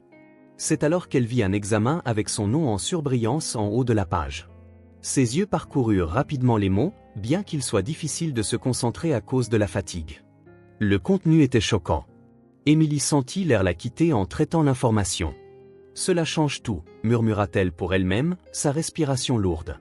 L'examen révélait quelque chose qu'elle savait qu'elle devait affronter immédiatement et il n'y avait qu'une seule personne avec qui elle devait régler cela, son père. Même en sentant son corps faible et ses genoux fléchir, Émilie prit l'examen et le tenait fermement comme si c'était sa dernière arme. Avec précaution, elle quitta la pièce et se dirigea vers la sortie de l'hôpital. Chaque pas semblait un défi, mais elle ne pouvait pas abandonner maintenant. « S'il veut la vérité, je la lui donnerai », pensa-t-elle en marchant dans les rues sombres vers le manoir de Bradford. À son arrivée, les imposantes portes de la maison la firent hésiter un instant. Elle regarda l'examen dans ses mains et prit une profonde inspiration. Il n'y avait pas de retour en arrière possible. Avec la petite force qui lui restait, Émilie poussa la porte, traversa le jardin et gravit les marches d'entrée. La porte principale était verrouillée, mais elle savait où Bradford laissait habituellement une clé de rechange. La trouvant sous une jardinière, Émilie ouvrit la porte et entra silencieusement dans la maison qu'elle avait autrefois appelée chez elle. L'environnement était toujours luxueux, avec des meubles élégants et des tapis coûteux, mais pour Émilie, tout semblait vide et froid. Son souffle résonnait dans le salon alors qu'elle se dirigeait vers le bureau de son père. Son bureau était impeccablement organisé comme toujours et Émilie plaça l'examen bien au centre, le rendant impossible à ignorer. Presque instantanément, elle entendit des pas. Bradford entra dans le bureau, s'arrêtant brusquement lorsqu'il la vit là. Son expression était un mélange de surprise et d'irritation. « Émilie, que fais-tu ici? Ne devrais-tu pas être à l'hôpital ?» demanda-t-il en croisant les bras. « J'avais besoin de te voir, » répondit Émilie, sa voix rauque mais déterminée. Elle pointa l'examen sur le bureau. Bradford fronça les sourcils, s'approchant pour prendre le document. En le lisant, son expression passa de la confusion à un choc total. « Cela ne peut pas être vrai, » murmura-t-il en regardant Émilie et le papier plusieurs fois. « Comment cela s'est-il passé ?» Émilie croisa les bras, ignorant la douleur pulsante dans son corps. « Tu penses tout savoir, papa, mais la vérité est que tu n'as jamais essayé de comprendre ce qui se passe vraiment. Peut-être que maintenant tu verras ce que j'ai dû porter seul. » Bradford resta silencieux, serrant l'examen fermement, ses doigts agrippant le papier comme si c'était la seule chose qui l'encherait encore à la réalité. Son visage était pâle, ses traits durcis par le choc, mais ses yeux brillaient d'un mélange de confusion et de culpabilité qu'il ne pouvait dissimuler. Il essaya de parler à nouveau, mais les mots semblaient coincés dans sa gorge. Finalement, sa voix sortit basse et hésitante, presque méconnaissable. « Pourquoi ne m'as-tu pas dit cela avant ?» Émilie le regarda, ses yeux rougis par les larmes qu'elle avait retenues en chemin. Il y avait de la douleur dans son regard, mais aussi une force nouvellement découverte. « Parce que tu n'as jamais voulu écouter, papa, » répondit-elle fermement, sa voix ne vacillant pas malgré le poids des mots qu'elle prononçait. « Tu as toujours eu tes vérités, tes convictions, et tu n'as jamais pris la peine de me demander comment je me sentais vraiment. Tu as choisi de me renvoyer, de m'humilier et de prétendre que je n'existais pas. Maintenant, il n'y a aucun moyen d'échapper à la vérité, elle est juste devant toi. » Le silence qui suivit était presque palpable, chargé d'années de ressentiments non résolus et de blessures non soignées. Bradford baissa les yeux, tenant toujours l'examen comme s'il essayait d'absorber chaque mot imprimé dessus. Sa posture rigide, caractéristique d'un homme qui n'admettait jamais ses faiblesses, s'effondra alors qu'il s'asseyait lentement sur la chaise en cuir du bureau. Pour la première fois, Émilie ne vit pas le père sévère et autoritaire qu'elle connaissait, mais un homme vaincu, quelqu'un qui semblait supporter le poids de ses propres décisions. « J'ai besoin de temps pour traiter cela, » dit-il finalement, sa voix semblant faible, presque inaudible. Il ne pouvait pas lever les yeux pour rencontrer ceux d'Émilie, comme si le contact visuel suffisait à briser ce qui lui restait de calme. Émilie fit un pas en arrière, le cœur lourd mais la détermination intacte. Elle savait qu'elle en avait fait assez à ce moment-là, que ce n'était plus à elle de porter le fardeau des choix de son père. Prends tout le temps dont tu as besoin, papa, dit-elle d'une voix ferme mais sans agressivité. Mais souviens-toi, je ne fais pas ça pour toi, je le fais pour moi, parce qu'il mérite de connaître la vérité, même si cela signifie te confronter. Bradford resta silencieux, les yeux fixés sur l'examen, les épaules voûtées comme si un poids immense s'était soudainement abattu sur lui. Tu as une énorme tumeur dans ton estomac. Emily connaissait la vérité depuis le moment où elle avait lu l'examen à l'hôpital. Elle n'était pas enceinte, mais portait une maladie qui grandissait en elle, dévorant sa force jour après jour. La tumeur était un fardeau qu'elle avait essayé d'ignorer, espérant peut-être que le problème disparaîtrait de lui-même. Mais à cet instant, alors qu'elle rangeait la petite cuisine de la maison des Thompson, elle sentit son corps vaciller à nouveau. Elle tenta de s'appuyer sur la table, mais la douleur aiguë dans son estomac la fit perdre l'équilibre. Emily tomba à genoux, respirant lourdement tandis que des larmes brûlaient ses yeux. Bradford, qui rentrait chez lui avec quelques outils en main, entra dans la maison et réalisa immédiatement que quelque chose n'allait pas. Emily prit une profonde inspiration, essayant de parler entre deux sanglots. « J'ai découvert, maintenant aussi », murmura-t-elle, sa voix presque inaudible. Elle leva le visage pour le regarder, les yeux embués de larmes. « Ce n'est pas une grossesse, papa, c'est une tumeur que j'ai découverte à l'hôpital. » Emily était penchée en avant, tenant le bord de la table avec des bras tremblants, comme si elle essayait de résister à l'effondrement. Le son étouffé de sa respiration laborieuse attira son attention et il laissa tout tomber au sol avec un bruit sourd. Emily, pensa-t-il, incapable de verbaliser son inquiétude. Il fit 2 pas rapides vers elle, mais avant de pouvoir l'atteindre, il la vit vaciller. En quelques secondes, le corps d'Emily céda complètement, tombant à genoux sur le sol. Bradford se précipita pour la rattraper, mais elle s'était déjà effondrée, le visage contorsionné par la douleur avant de perdre connaissance complètement. La scène semblait se dérouler au ralenti. Le son de la respiration d'Emily cessa un instant et l'impact de son corps sur le sol résonna dans la petite pièce. Thompson s'agenouilla à côté d'elle, le cœur battant si fort qu'il semblait vouloir éclater. « Emily » appela-t-il, la voix chargée de désespoir. Il la tenait par les épaules, essayant de la réveiller, mais il n'y avait aucune réponse. Une fois le visage d'Emily pâle et sa respiration irrégulière et faible, il posa sa main sur son pouls, ressentant le battement lent mais présent.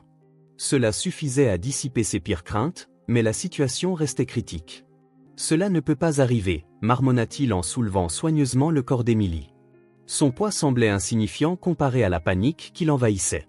Bradford regarda autour de lui comme s'il cherchait une solution immédiate, mais la maison semblait d'une silence écrasant et il était seul avec son inquiétude. Il la posa sur le canapé aussi doucement que possible, ajustant sa position pour qu'elle puisse mieux respirer. Ses yeux la regardaient à chaque mouvement, attendant le moindre signe de réaction, mais Emily resta immobile, comme si la douleur avait drainé toute sa force. Il passa sa main dans ses cheveux, prenant une profonde inspiration pour contenir son désespoir. « Cela ne peut pas attendre », se dit-il en regardant le téléphone sur le comptoir. « Je ne peux pas la laisser empirer. » Mais alors qu'il faisait un pas vers le téléphone, quelque chose le fit s'arrêter. Il se retourna vers Emily, s'agenouillant de nouveau à ses côtés, comme s'il avait besoin de la voir une dernière fois avant d'agir.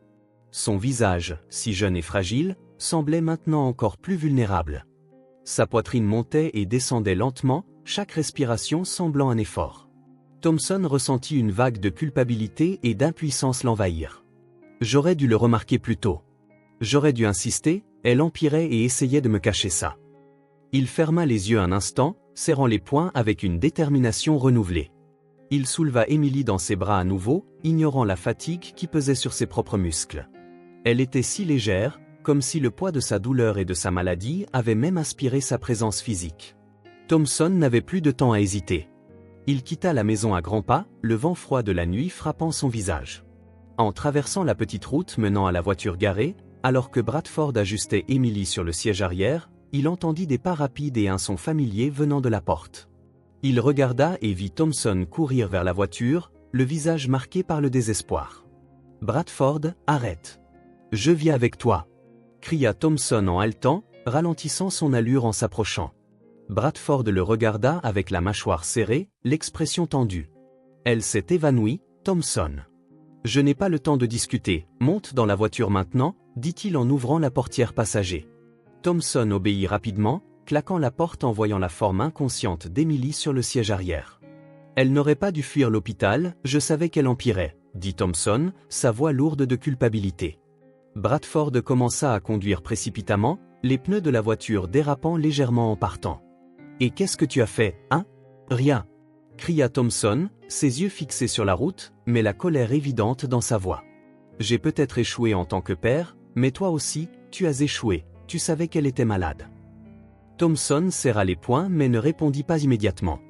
Il regarda Emily dans le rétroviseur, son visage pâle et sa respiration superficielle. « Ce n'est pas le moment de parler, Bradford. Ce qui compte maintenant, c'est de sauver ta fille, nous en reparlerons plus tard. » Il força le calme, Bradford acquiesça simplement, avalant les mots au bout de sa langue. Le silence dans la voiture était assourdissant, interrompu seulement par les sanglots étouffés de Thompson et le bruit du moteur au bord de la route. Le vent froid de la nuit traversait l'air, mais les deux hommes étaient inconscients de leur environnement. « Elle va survivre », dit soudainement Bradford, presque comme une promesse. « Elle doit survivre. » Ses mains agrippaient fermement le volant alors que la voiture filait à travers les rues presque désertes. Thompson jeta un coup d'œil à Bradford du coin de l'œil, brisant enfin le silence. « Tu sais qu'elle a fui l'hôpital parce qu'elle se sent seule, n'est-ce pas ? Elle pense que personne ne la soutient. »« Je sais, » répondit Bradford, sa voix chargée de regret. « Et c'est pourquoi je suis ici maintenant. Je ne peux pas changer ce que j'ai fait dans le passé, mais je peux m'assurer qu'elle a un avenir. » Lorsqu'ils arrivèrent enfin à l'hôpital, Bradford fit un arrêt brusque à l'entrée des urgences.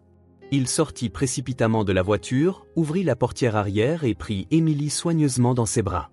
Thompson tenta de suivre mais semblait lutter pour contenir ses propres émotions. « Quelqu'un m'aide, ma fille a besoin d'aide », cria Bradford en entrant, la détresse transperçant chaque mot. Des infirmières se précipitèrent vers lui, apportant une civière et ajustant les équipements tandis que Thompson restait à proximité, regardant avec inquiétude. Bradford posa Emily sur la civière, ses mains tremblantes en la lâchant. Il regarda les médecins, sa voix faiblissant alors qu'il demandait « Sera-t-elle d'accord ?» « Faites tout ce que vous pouvez, » répondit rapidement l'un des médecins au visage sérieux. « Nous allons la stabiliser et effectuer de nouveaux tests, nous devons agir vite. » Emily fut emmenée dans le couloir de traitement, Bradford et Thompson restèrent un moment, le silence lourd de tension. Bradford baissa la tête, passant sa main dans ses cheveux. « J'aurais dû être meilleur pour elle, dit-il. « J'aurais dû écouter avant que cela n'arrive, » répondit Thompson, posant sa main sur l'épaule de Bradford avec une expression ferme. « Ce qui compte, c'est que tu sois là maintenant, elle a besoin de toi. » « Ne la laisse pas affronter cela seule, » ajouta Thompson. Dans le couloir de l'hôpital, un médecin émergea de la salle d'urgence avec une expression grave, tenant une ardoise. Bradford et Thompson se levèrent immédiatement, leur tension visible alors qu'ils attendaient les nouvelles. « L'état d'Emily est critique, » commença le médecin d'une voix ferme mais prudente. « Nous devons effectuer une chirurgie immédiate, une tumeur cause de graves complications et si elle n'est pas enlevée, elle ne survivra pas.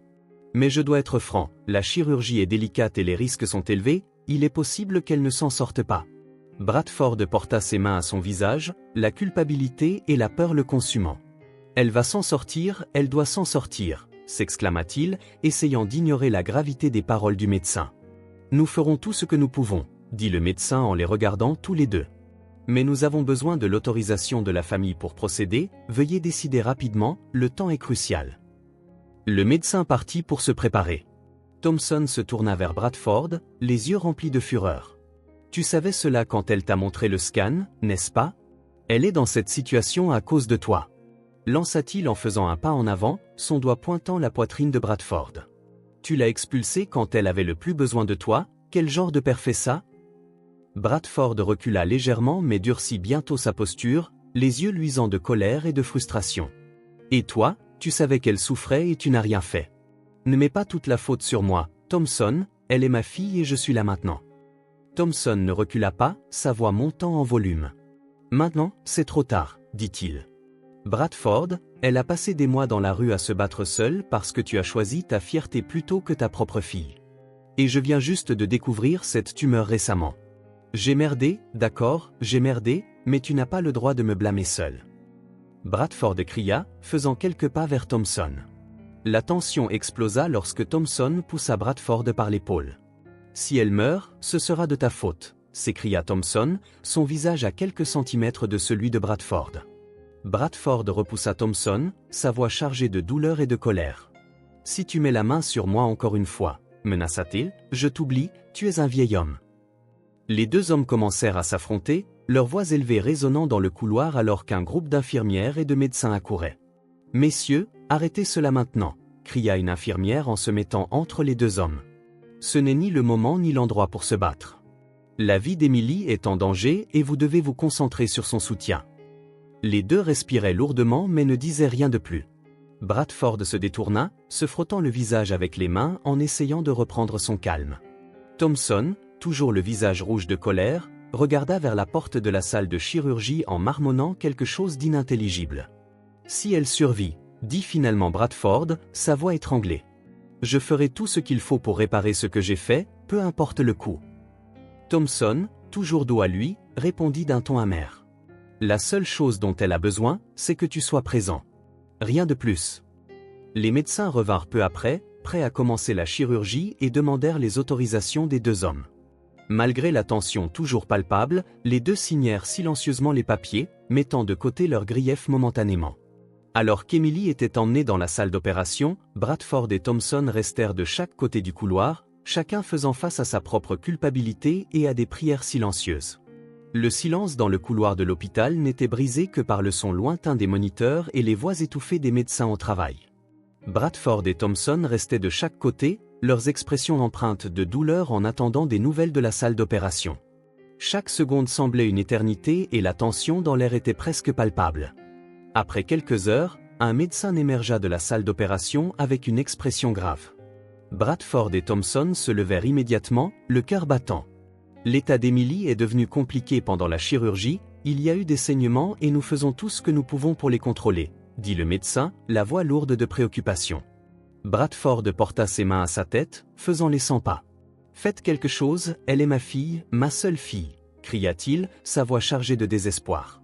Thompson posa ses mains sur ses genoux, se penchant en avant alors qu'il luttait avec le poids des nouvelles. « Elle est jeune, forte, elle va s'en sortir, elle doit s'en sortir !» murmura-t-il plus pour lui-même que pour le médecin.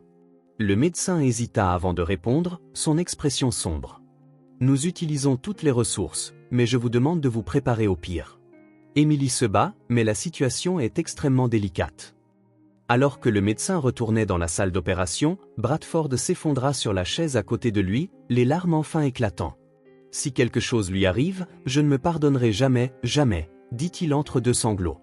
Thompson, qui montrait rarement ses émotions, posa sa main sur l'épaule de Bradford, la serrant doucement. « Elle sait que tu l'aimes, Bradford, elle sait, mais nous devons être forts maintenant pour elle, » dit Thompson d'une voix plus ferme qu'il ne se sentait lui-même. Les heures passèrent en un flou et chaque fois que quelqu'un ouvrait la porte de la salle d'opération, les deux hommes regardaient avec attente et peur. Finalement, un médecin sortit, son visage fatigué et hagard. Il hésita un instant avant de parler. « Nous avons fait tout ce que nous pouvions, » dit-il presque à voix basse. « Emily n'a pas survécu aux complications, elle est décédée il y a quelques minutes. » Le monde de Bradford sembla s'arrêter. Il secoua la tête, refusant d'accepter les mots. « Non, ça ne peut pas être vrai, » dit-il. « Vous devez essayer autre chose, s'il vous plaît, » cria-t-il, se levant brusquement. Thompson posa sa main sur sa poitrine, ressentant une douleur qui semblait écraser son cœur, les yeux remplis de larmes mais restant silencieux, fixant le sol. Bradford, de son côté, tomba à genoux, tenant son visage dans ses mains en sanglotant bruyamment. « Elle était si jeune, si pleine de vie, pourquoi ?» murmura Thompson. Finalement, les larmes coulant librement sur son visage, les deux hommes unis par le chagrin s'assirent dans le couloir, chacun faisant face à la perte à sa manière. Bradford murmura le nom d'Emily à plusieurs reprises tandis que Thompson regardait dans le vide, se rappelant les moments passés avec elle, bien que peu nombreux. Une infirmière discrètement s'approcha pour les informer qu'ils pouvaient voir Emily une dernière fois. Bradford et Thompson se levèrent lentement, marchant ensemble vers la chambre où son corps reposait. Bradford tenait la main froide d'Emily, des larmes tombant sur ses doigts. « Je t'ai échoué, ma fille, » murmura-t-il. « J'aurais dû faire plus, j'aurais dû être à tes côtés dès le début, » dit-il, la voix à peine audible. Thompson posa sa main sur son épaule, sa propre douleur évidente dans chaque mot qu'il prononçait. « Nous avons tous les deux échoué, mais elle savait qu'elle était aimée, même dans les moments les plus difficiles, elle le savait, » dit Thompson, essayant de trouver un certain réconfort dans l'obscurité. La pièce était plongée dans le silence, à l'exception des sanglots des deux hommes. Bien qu'Emily ne soit plus là, sa présence semblait remplir chaque recoin de l'espace. Ensemble dans le chagrin, Bradford et Thompson jurèrent que, même en son absence, ils feraient de leur mieux pour honorer sa mémoire et l'amour qu'elle portait, même face à l'adversité. Le ciel était gris le matin des funérailles d'Emily, comme si le monde reflétait le chagrin ressenti par tous.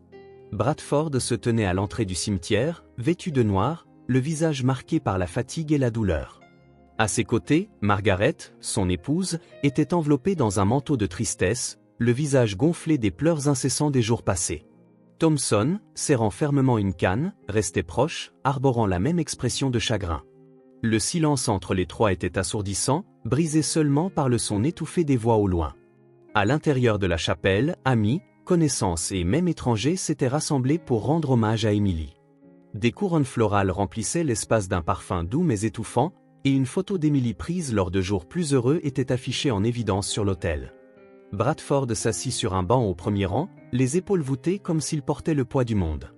Margaret était à ses côtés, tenant un mouchoir humide en pressant ses lèvres ensemble pour étouffer ses sanglots. Chaque regard que recevait Bradford semblait une accusation silencieuse, mais le pire venait de lui-même.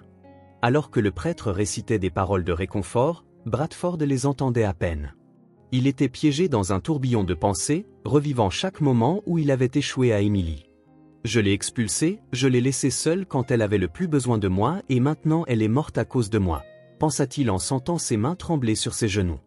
Margaret, remarquant son agitation, posa une main sur son bras mais ne trouva pas les mots pour le réconforter. Lorsque Thompson monta à la chaire pour dire quelques mots, sa voix était basse et rauque mais chargée d'émotion. Emily était une jeune femme qui a affronté plus de défis que nous ne pouvons l'imaginer. Elle était forte, courageuse et mettait toujours les autres avant elle.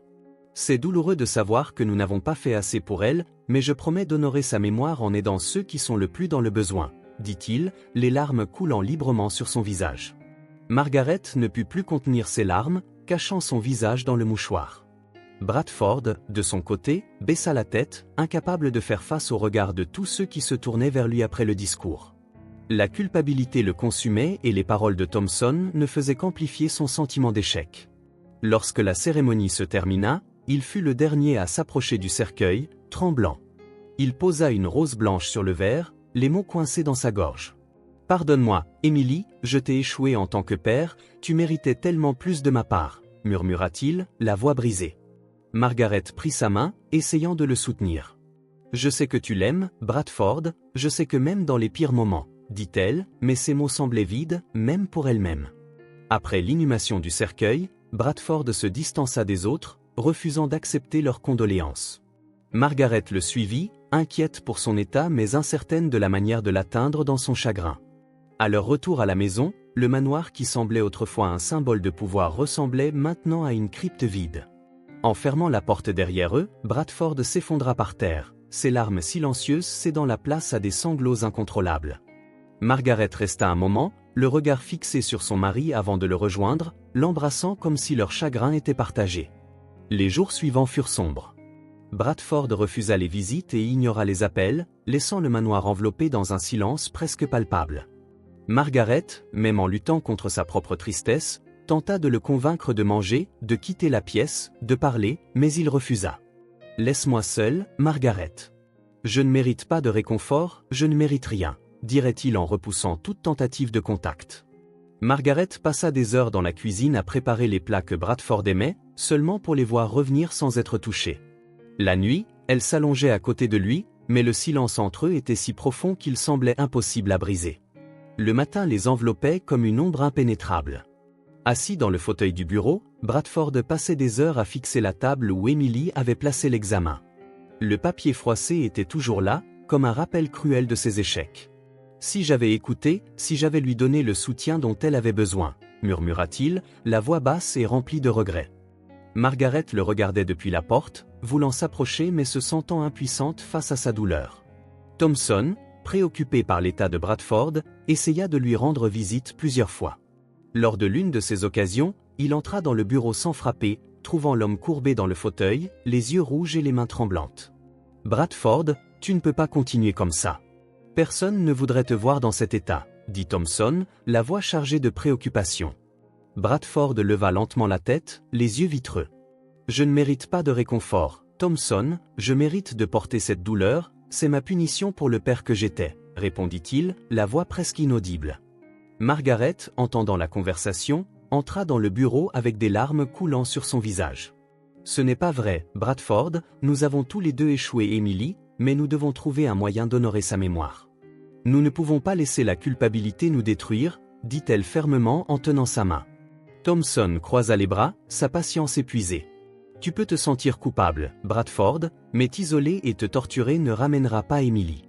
Honorer sa mémoire est le seul moyen de trouver la paix, dit-il fermement, mais les mots semblaient ne pas atteindre Bradford, qui détournait simplement le regard.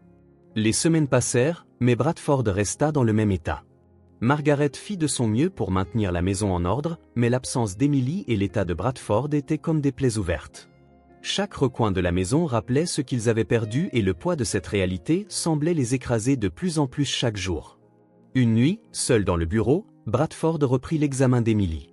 Ses doigts traçaient les lettres et les chiffres sur le papier et des larmes silencieuses coulaient sur son visage. Margaret entra dans le bureau en s'asseyant à côté de lui. Elle nous aimait, Bradford, malgré tout ce qui s'était passé, elle nous aimait. Nous ne pouvons pas oublier cela, dit-elle en posant une main sur la sienne. Dans un rare moment de lucidité, Bradford réalisa qu'il ne pouvait pas continuer à vivre ainsi. Il se souvenait des paroles de Thompson sur l'honneur de la mémoire d'Emily, mais comment pouvait-il faire cela alors que tout ce qu'il ressentait était de la culpabilité? Une idée commença à se former dans son esprit, un petit fil d'espoir au milieu des ténèbres. Le lendemain matin, il appela Margaret pour qu'elle l'accompagne. Nous devons partir d'ici, faire quelque chose dont Emily serait fière. Je ne peux plus vivre ainsi, dit-il d'une voix ferme pour la première fois depuis des semaines, bien que la douleur soit toujours insupportable. Bradford savait qu'il ne pouvait pas laisser l'héritage d'Emily être oublié. Elle avait été plus forte qu'il n'aurait jamais imaginé, et maintenant il devait être fort pour elle. Cette décision, aussi petite soit-elle, était le premier pas pour briser le cycle de culpabilité qui les consumait. Chloé regarda sa main pendant un long moment avant de la prendre. Ses petits doigts froids. Bradford la conduisit à une boulangerie proche où il acheta du pain et du jus. Ils s'assirent sur un banc à l'extérieur et il la regarda dévorer la nourriture avec une faim qui lui brisait le cœur. « As-tu un endroit où rester ?» demanda-t-il, connaissant déjà la réponse. Chloé secoua la tête et Bradford sentit une boule dans sa gorge. Il savait qu'il prenait une décision impulsive, mais quelque chose en lui disait que c'était la bonne chose à faire. « Chloé, si tu veux, tu peux venir vivre avec moi et ma femme. » Ce n'est pas grand-chose, mais c'est un foyer, dit-il d'une voix stable. La fille arrêta de mâcher et le regarda, surprise et méfiante. Bradford prit une profonde inspiration, cherchant les mots justes, car personne ne devrait avoir à traverser cela seul. Parce que j'ai perdu quelqu'un de très important pour moi et je veux faire une différence pour quelqu'un qui a encore une chance. Chloé ne répondit pas immédiatement, mais quelque chose dans son regard s'adoucit. Finalement, elle hocha la tête avec un sourire timide sur le visage. D'accord. Lorsque Bradford rentra à la maison avec Chloé, Margaret fut surprise mais ne questionna pas la décision de son mari. Elle regarda la fille qui semblait si fragile et vulnérable et ressentit le même besoin de la protéger. « Nous te trouverons une chambre, Chloé, et un bain aussi, » dit Margaret en essayant de sourire malgré la douleur toujours présente dans son cœur. Chloé devint rapidement une partie de la nouvelle routine du foyer. Elle était timide mais commença lentement à s'ouvrir. Bradford et Margaret étaient dévoués à lui donner l'amour et les soins qu'ils n'avaient pas pu offrir à Emily dans ses derniers moments. Pour Bradford, chaque sourire de Chloé lui rappelait que, bien qu'il ne puisse pas changer le passé, il pouvait travailler à construire un avenir meilleur. Une nuit, alors que Bradford était assis sur le canapé en train de lire un livre, Chloé s'approcha de lui avec une couverture enveloppée autour du corps. « Oncle Bradford » dit-elle d'une voix hésitante. « Penses-tu que ma mère reviendra un jour ?» Bradford posa son livre et la regarda, le cœur serré. « Je ne sais pas, Chloé, mais ce qui compte, c'est que tu as un foyer maintenant et que nous serons là pour toi quoi qu'il arrive. » Chloé sourit et s'assit à côté de lui, posant sa tête contre son épaule pour la première fois depuis longtemps. Bradford sentit une lueur de paix. Il savait qu'il ne pourrait jamais complètement réparer ses erreurs avec Emily, mais prendre soin de Chloé était sa façon d'honorer la mémoire de sa fille. C'était sa seconde chance de faire ce qui était bien et il n'avait pas l'intention de la gaspiller. La douleur de perdre Emily ne disparaîtrait jamais complètement, mais avec Chloé, Bradford et Margaret trouvèrent une raison d'avancer. La maison, qui avait autrefois semblé être un tombeau vide, était de nouveau remplie de rire et de vie. Bradford savait que le chemin vers la rédemption était long, mais il apprenait à le parcourir un pas à la fois, et avec Chloé à ses côtés, il savait qu'il était sur la bonne voie. Les années passèrent et le temps apporta des changements significatifs dans la vie de Bradford, Margaret et Chloé. Ce qui avait commencé comme un acte impulsif de rédemption transforma Bradford, un homme fermé et consumé par la culpabilité, en quelqu'un qui redécouvrit le sens de l'amour et de la paternité. Chloé, la petite fille qu'il avait trouvée dans la rue, devint le centre de leur vie, apportant une nouvelle énergie et un nouveau but au foyer. Chloé grandit entourée d'amour et de soins, mais les cicatrices de son passé restaient. Bien qu'enfant vive, il y avait des nuits où elle pleurait pour sa mère disparue et Bradford était toujours à ses côtés, lui tenant la main et promettant qu'il ne la laisserait plus jamais seule. « Tu es ma fille maintenant, Chloé, et rien ne changera cela », disait-il d'une voix stable mais pleine d'affection. Margaret, qui portait son propre fardeau de chagrin après la mort d'Emily, trouva en la présence de Chloé un moyen de guérir ses blessures. Elle se consacra à prendre soin de la fille avec la même intensité qu'elle avait soigné Emily, s'assurant que Chloé ait l'enfance qu'Emily n'avait jamais pu vivre. La maison autrefois sombre devint de nouveau un lieu accueillant, rempli de rires et de moments simples mais précieux. Un jour, lorsque Chloé eut 12 ans, Bradford organisa une petite célébration à la maison. Il n'y avait pas de fête somptueuse comme par le passé, juste un simple gâteau, des ballons colorés et l'amour de la petite famille qu'ils avaient construite. Pendant la fête, alors que Chloé soufflait les bougies du gâteau, Bradford la regarda avec des yeux embués de larmes. Il ne pouvait s'empêcher de penser à Emily, s'imaginant comment elle aurait été si elle avait été là, mais en même temps, il se sentait reconnaissant d'avoir trouvé Chloé, d'avoir eu une seconde chance d'être un bon père. « Fais un vœu, Chloé. » Margaret dit avec excitation en levant la caméra pour capturer le moment. Chloé ferma les yeux, joignit ses mains et murmura quelque chose que personne ne put entendre. Bradford se pencha vers elle et demanda « Quel est ton vœu ?» Chloé sourit, ses yeux pétillants. « J'ai souhaité que nous soyons toujours ensemble. » La simplicité du vœu de Chloé toucha profondément Bradford. Il posa une main sur son épaule et répondit « Et nous le serons, Chloé. Nous serons toujours ensemble. » Bien que Bradford et Margaret se concentraient sur la création d'un avenir heureux pour Chloé, il y avait quelque chose qu'elle n'avait jamais oublié, sa mère biologique. Elle gardait l'espoir qu'un jour elle pourrait la retrouver ou au moins découvrir ce qui s'était passé. Bradford, réalisant à quel point c'était important pour elle, décida de l'aider. Un an plus tard, avec l'aide d'un détective privé, Bradford parvint à localiser des informations sur la mère de Chloé. C'était une femme nommée Victoria qui avait connu des années de difficultés et avait fini dans un refuge pour sans-abri. Bradford et Chloé y allèrent ensemble, Margaret les soutenant de loin. Lorsqu'ils trouvèrent enfin Victoria, ce fut un moment d'émotion mêlée. Elle était fragile, mais quand elle vit Chloé, ses yeux se remplirent de larmes. « Chloé, c'est toi ma fille », dit Victoria d'une voix tremblante. Chloé hésita un instant avant de courir et de serrer sa mère dans ses bras, pleurant des larmes qui coulaient sur son visage. Bradford, qui observait la scène de près, sentit une boule dans sa gorge. Il savait qu'à ce moment-là, sa mission avec Chloé était accomplie. Elle avait retrouvé sa mère, ce qui signifiait le monde pour elle. Après avoir parlé pendant des heures, il devint clair que Victoria n'était pas en mesure de s'occuper de Chloé seule, mais elle était prête à faire partie de sa vie d'une manière ou d'une autre. Les années suivantes apportèrent un nouvel équilibre à la famille. Chloé continua de vivre avec Bradford et Margaret tout en maintenant un contact régulier avec Victoria, qui commença à reconstruire sa vie avec leur soutien. La dynamique entre eux tous était inhabituelle mais fonctionnait parfaitement. Chloé, désormais adolescente, s'épanouit en une jeune femme intelligente et compatissante, inspirée par les leçons d'amour et de résilience qu'elle avait apprises de chaque personne croisée sur son chemin. Un jour, alors qu'ils étaient dans le jardin de la maison, Chloé demanda à Bradford « Penses-tu qu'Emily m'aurait aimé ?» La question surprit Bradford, mais il répondit honnêtement « Emily t'aurait aimé, Chloé. Elle aurait vu en toi la même force et la même gentillesse que je vois chaque jour. » Chloé sourit, mais son expression devint bientôt sérieuse. « J'aurais aimé qu'elle soit ici.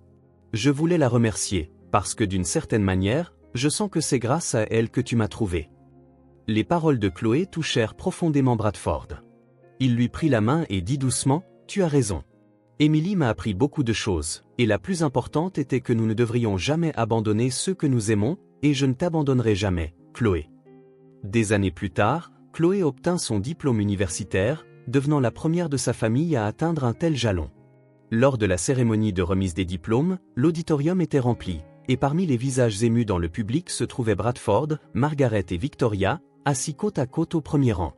Chacun d'eux portait une immense fierté dans leur cœur, reflétée dans leur sourire et leurs yeux embués de larmes en regardant Chloé traverser la scène. Le moment où elle reçut son diplôme fut accompagné d'applaudissements chaleureux et de larmes silencieuses. Pour Bradford, c'était plus qu'un jalon académique, c'était une réaffirmation qu'il avait bien agi.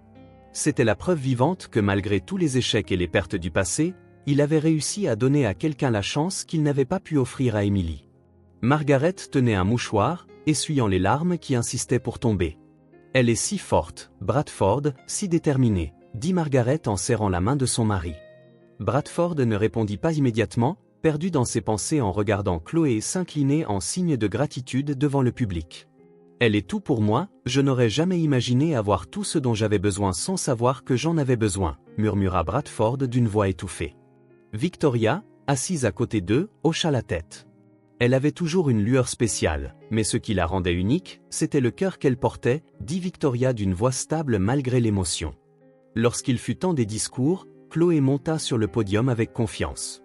Elle regarda le public, prit une profonde inspiration et commença à parler. « Aujourd'hui, beaucoup appelleraient cela une victoire pour moi, mais c'est bien plus que cela.